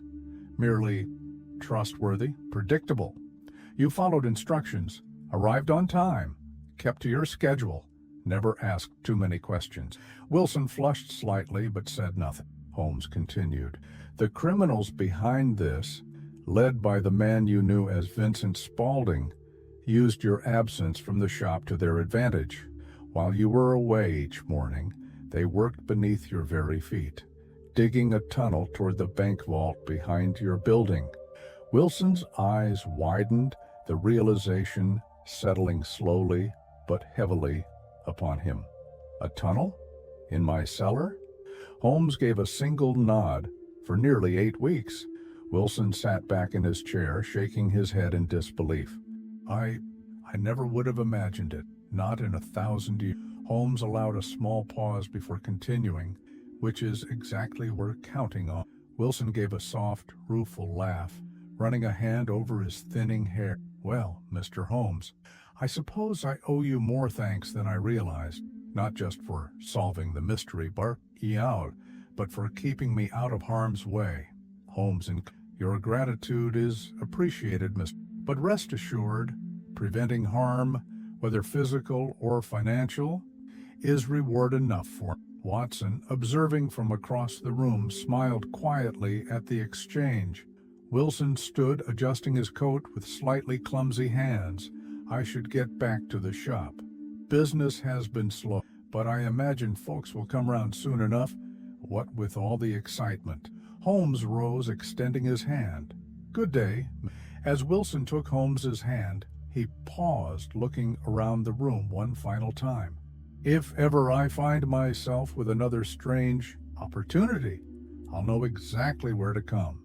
Holmes's smile deepened, though still tinged with restraint. "I would expect nothing less." Wilson left the room moments later, his footsteps fading down the stair and out into the rain. Watson turned to Holmes. "Do you think he truly understands how close he came to being an unwitting accomplice?" Holmes sank back into his chair, retrieving his pipe and lighting it with, "No, Watson. And perhaps it is better that way." The two men fell once more into quiet contemplation, the room filling again with the soft crackle of the fire and the rhythmic ticking of the mantel clock. Outside, London moved on, as it always did, its people walking unknowingly to the small pawnshop square, forever marked by the crime that almost. The days following the arrest of John Clay and his accomplices passed quickly. Word of the foiled bank robbery spread through London's police circles like wildfire, stirring both professional pride and a touch of embarrassment among certain officers at Scotland Yard who had for years struggled to capture the elusive criminal. Inspector Peter Jones, in particular, found himself suddenly thrust into a new and unexpected spotlight. At Scotland Yard, Jones's colleagues congratulated him openly. In the yard's narrow corridors and crowded offices, there were backslaps and handshakes, even from those who had once doubted Jones's cautious methods or his frequent reliance on Holmes. The newspapers ran modest articles on the affair, never giving Holmes the full credit he deserved, of course, but naming Jones prominently as the officer who had led the final arrest. On the morning after the story appeared in the Inspector Jones stood at the center of his office, thumbing through the printed column with a look of genuine satisfaction. He read the headline aloud to himself more than once. "Inspector Jones of Scotland Yard thwarts bank robbery plot. Infamous John Clay captured beneath London streets." A constable passed by the open door and nodded in Jones' direction. "Fine work, sir." Jones allowed himself a rare smile. "Thank you, Parker." For all his years in the force, recognition like this had been infrequent. Jones had worked countless cases, but none with the dramatic flair of this one. No late-night vault stakeout, no criminals crawling up from the earth, no mastermind like John Clay caught red-handed. Of course, Jones knew well enough that Sherlock Holmes had been the architect of the operation. Without Holmes's deductions, Jones would likely have remained unaware of the crime until the bank had been emptied. But still, it had been Jones's team that had made the arrests, placed the handcuffs, and marched the criminals out under the watchful eyes of London law. And in the police world, that counted for something. Later that afternoon, Jones sat behind his desk, carefully drafting the official report. His handwriting, though not elegant, was steady and authoritative as he outlined the chronology. He included every key point: the initial client complaint, the investigation at the pawnshop, Holmes's theory of the tunnel, the coordinated stakeout inside the bank vault, the arrests and subsequent interrogation. Jones paused as he reached the section where credit for the case's resolution must be attributed. For a brief moment, he considered softening Holmes's role. After all, too much praise for the consulting detective might once again bring the yard's own shortcomings into sharper public view. But Jones was not a dishonest. He picked up his pen again and wrote clearly, "Special acknowledgment is due to Mr. Sherlock Holmes, whose observations and deductions were instrumental in the prevention of this crime and in the capture of the suspect." Setting the pen down, Jones sat back with a satisfied ex. The report would be filed by the end of the day. In the coming weeks, the court proceedings would begin. Clay would face multiple charges, not just for this crime, but for several others long associated with his name. Scotland Yard's files would grow thicker. The criminal underworld, at least for a short while, would buzz with the news that one of its most notorious figures had finally been brought low. And for Inspector Jones, there would be quiet satisfaction in knowing that, for once, he stood on the right side of both justice and public recognition. As the gas lamps were lit along the corridors of Scotland Yard that evening, Jones folded the completed report, placed it inside its official envelope, and leaned back in his chair with a small but unmistakable smile of triumph. The late evening at 221B Baker Street found Sherlock Holmes once again seated in his armchair by the fire, his long legs stretched out before him and his fingers loosely clasped together. The gas lamps burned low, letting soft pools of light across the room. The crackle of burning coal filled the occasional silence between Holmes and Watson, who sat across from him, sipping slowly from a cup of. Holmes had remained uncharacteristically quiet for most of the evening, gazing into the fire with a far-off look, his mind no doubt lingering on the case that had so recently concluded. Watson finally set down his cup, breaking the silence with a tone of curiosity more than conversation. "Holmes, I've been thinking, for all their criminal intent, there was a certain ingenuity in Clay's plan, was there not?" Holmes stirred at the comment, slowly turning his gaze toward Watson. "Indeed, Watson. A rare sort of ingenuity, in fact. One does not often encounter a mind so willing to blend patience, physical labor, and psychological manipulation into a single, cohesive plot." Watson nodded, encouraged by Holmes's willingness to elaborate. The red-headed league, the tunnel, the timing, it was all remarkably calculated. Holmes reached for his pipe, tapping out the remains of spent tobacco before refilling it with deliberate care. True, Clay's use of misdirection was particularly elegant. The League served as a perfect distraction. It preyed on human vanity and used it as a shield for something far more sinister happening just beneath the surface. Holmes struck a match, lighting the pipe, then paused to watch the thin trail of smoke curl toward the ceiling. But Watson, what ultimately betrayed Clay was not his intellect, but his arrogance. Watson leaned forward slightly. "How so?" Holmes smiled faintly, though there was no humor in it. Clay believed himself untouchable. He thought himself so clever, so far ahead of both the police and the average citizen, that he grew careless with small details. The soil on his knees, his obvious control over Wilson, the urgency with which the League was dissolved. Each step he took to hide his crime left a footprint of its own. Holmes shifted in his chair, speaking with that familiar tone of quiet authority. Criminals of Clay's caliber often fall not but because their belief in their own superiority blinds them to the eyes that. Watson rested his elbow on the arm of his chair. "And those eyes, in this case, belong to you." Holmes allowed himself the briefest smile, one laced with something between satisfaction and detachment. "Observation, Watson. Observation and deduction, nothing more." Holmes let the moment settle before continuing. "In truth, I find such minds fascinating. Criminals like Clay are not merely thieves. They are problem solvers, puzzle makers, operating on the wrong side of the law. Their creativity, their adaptability, even their audacity, all worthy of study." Watson arched an eyebrow. "You almost sound admiring." Holmes laughed softly, shaking his admiration. "No. Recognition of talent misapplied." The room fell into a comfortable silence again, punctuated only by the soft ticking of the mantel clock and the distant sounds of the street below. Carriage wheels rolling over wet cobblestones, muffled footsteps, and the occasional call of a newspaper boy announcing the latest edition. Holmes, gazing back into the fire, spoke one last time. "For every John Clay and confined, there will always be another, waiting, thinking, designing." He took another long draw from his pipe, exhaling slowly. "And until then, Watson, I shall wait." Watson smiled quietly, leaning back in his chair, as always.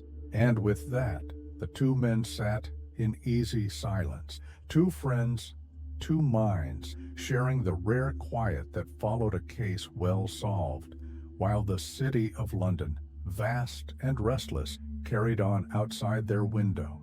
The night deepened, drawing a darker shade over. The faint glow from the lamplight outside filtered through the curtains, casting long, thin patterns across the sitting room floor. The fire had burned low now, leaving behind glowing embers and soft pockets of warmth that reached only as far as the edge of the hearth. The quiet hum of London after dark lingered beyond the window panes, carriage wheels in the distance, a lone dog barking, the occasional rattle of footsteps along the wet pavement. Watson sat with his notebook open on his lap, his fountain pen resting between two fingers, but for several long minutes he had written nothing.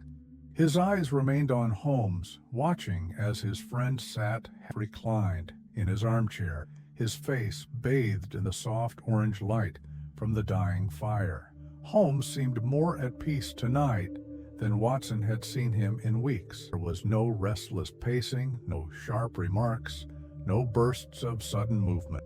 Instead, Holmes sat quietly, pipe in hand, staring into the flickering glow of the hearth, as if letting the threads of the case drift away.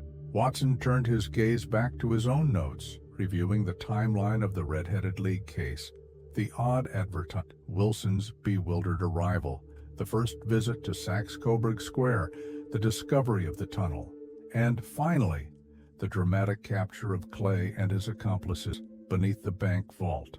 Watson's pen touched the paper, but rather than recording dry facts or a simple summary of events, he found himself writing words shaped more by reflection than document. Holmes's ability to see beyond the surface of human behavior, his tireless observation of details others would dismiss, his capacity to construct, dismantle, and rebuild theories in real time.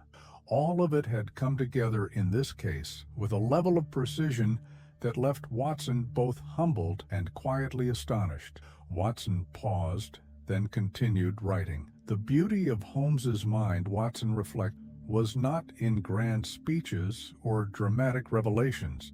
It lay in the accumulation of small, unnoticed truths, in the way Holmes had stood outside Wilson's shop, tapping the pavement to test its resonance, or how he had watched Spaulding's knees with the same focus a surgeon might give to a patient's pulse.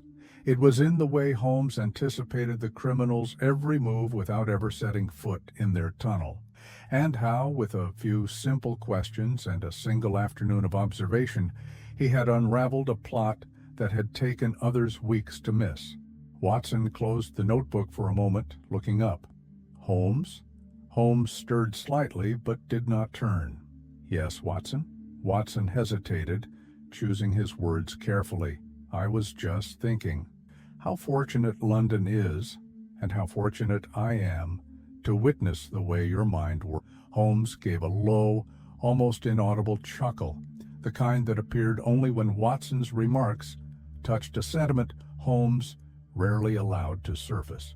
My dear Watson, if I am useful to London, it is only because crime persists, and because the human tendency to overlook the obvious remains constant. Watson smiled at the familiar humility wrapped in self-awareness. Still, he said softly, watching you work, seeing how each detail connects, it is remarkable. Holmes finally turned his head, regarding Watson with that sharp but companionable expression he reserved for their quietest moments. Then let us hope, Watson, that the next case offers equal opportunity for intellectual satisfaction. Watson laughed under his breath. And for me, more pages to fill in your honor. Holmes tilted his head, the smile at the corner of his mouth returning. Then we are both rewarded. The clock on the mantel struck the hour, its chime soft but steady. Holmes settled deeper into his chair, eyes closing for just a moment as the comfort of the room and the finished case allowed him this rare lapse into calm. Watson sat for a few minutes longer, then returned to his writing, his pen moving steadily, eager to capture the last reflections of a case that had once again proven the extraordinary reach of Sherlock Holmes's deductive mind. The soft gray light of early morning filtered through the windows of 221B Baker Street, casting long, muted streaks across the worn carpet and shelves lined with books, files, and forgotten curiosity. The city outside remained quiet, save for the occasional rattle of a passing carriage and the distant call of a newspaper vendor preparing for the day's first editions. Holmes sat at his desk, sleeves rolled to the elbow, a stack of correspondence to one side, and a fresh sheet of paper in front of him. The ink in his fountain pen gleamed dark and wet as he wrote with practiced, efficient strokes. Though the case of the Red-Headed League was now fully concluded, Holmes took time after every major investigation to document key observations, not for public consumption, but for his own ongoing study of human behavior and criminal psychology. Watson entered from the bedroom adjusting his waistcoat and already holding a clean page from his notebook. "You're up early, Holmes." Holmes did not look up but allowed a faint smile to him. "Routine, Watson. After a case concludes, I find it difficult to remain idle." Watson settled into his chair by the hearth, glancing at the notes Holmes had compiled. "So, are you writing your formal summary?" Holmes set down his pen, wiping the tip carefully. "Not quite. This is more of a personal reflection." Watson raised an eyebrow. "On what in particular?" Holmes leaned back in his chair, folding his hands together across his lap. "On the nature of deduction itself, and the delicate balance between observation and intuition." Holmes stood, moving toward the window and pulling the curtain back slightly to survey the awakening street below. This case, more than most, served as a masterclass in applied reasoning. Consider what we began with: a simple advertisement and a bewildered pawnbroker with red hair. Holmes turned, facing Watson fully now. "And from that, we uncovered a conspiracy, exposed a tunnel, anticipated a robbery, and captured one of London's most dangerous criminals." Watson smiled. "So when you put it like that, it does sound rather impressive." Holmes returned to his seat, his voice thoughtful but steady. "Yet the tools we used were nothing extraordinary. A close look at a man's trousers, the sound of a walking stick tapping on pavement, the timing of a shopkeeper's absence, a hollow note in the stone outside a pawnshop." Holmes picked up a small scrap of paper where he had scribbled a phrase earlier that morning: "The world is full of obvious things, which nobody by any chance ever observes." Watson recognized the line at once and chuckled. "A fitting summary, I'd say." Holmes gave a modest "perhaps." For a moment they both sat in silence, letting the satisfaction of the case's resolution fill the space between them. Holmes reached for his pipe, packing it slowly with fresh tobacco. "You know, Watson, it is cases like these that remind me why the human mind, when properly, is capable of unraveling hidden patterns reveal themselves, lies under scrutiny. Even the most cunning criminals cannot conceal their flaws indefinitely." Watson opened his notebook, writing down Holmes's words almost as soon as they were spoken. "And yet, Holmes, you remain modest." Holmes smiled around the stem of his pipe. "Modest, Watson? Or merely practical?" He struck a match, lighting the pipe, the thin curl of smoke rising toward the ceiling. "In this business, there's no finish line. There is always the next criminal who believes himself too clever to be caught." Watson closed his notebook with care. "And when that time comes, London will know exactly whom to call." Holmes's eyes twinkled with amusement. "Let us hope so." Outside, the city began to stir in earnest. Footsteps grew louder along the pavements. Newspaper boys shouted headlines. Horses clattered by, their breath fogging in the morning chill. Holmes and Watson remained in their sitting room, two friends, two minds, sharing a quiet moment before the world would once again send someone to their door, with a mystery no doubt waiting to be solved. And somewhere deep in the city, behind another unsuspecting door, the next case already waited.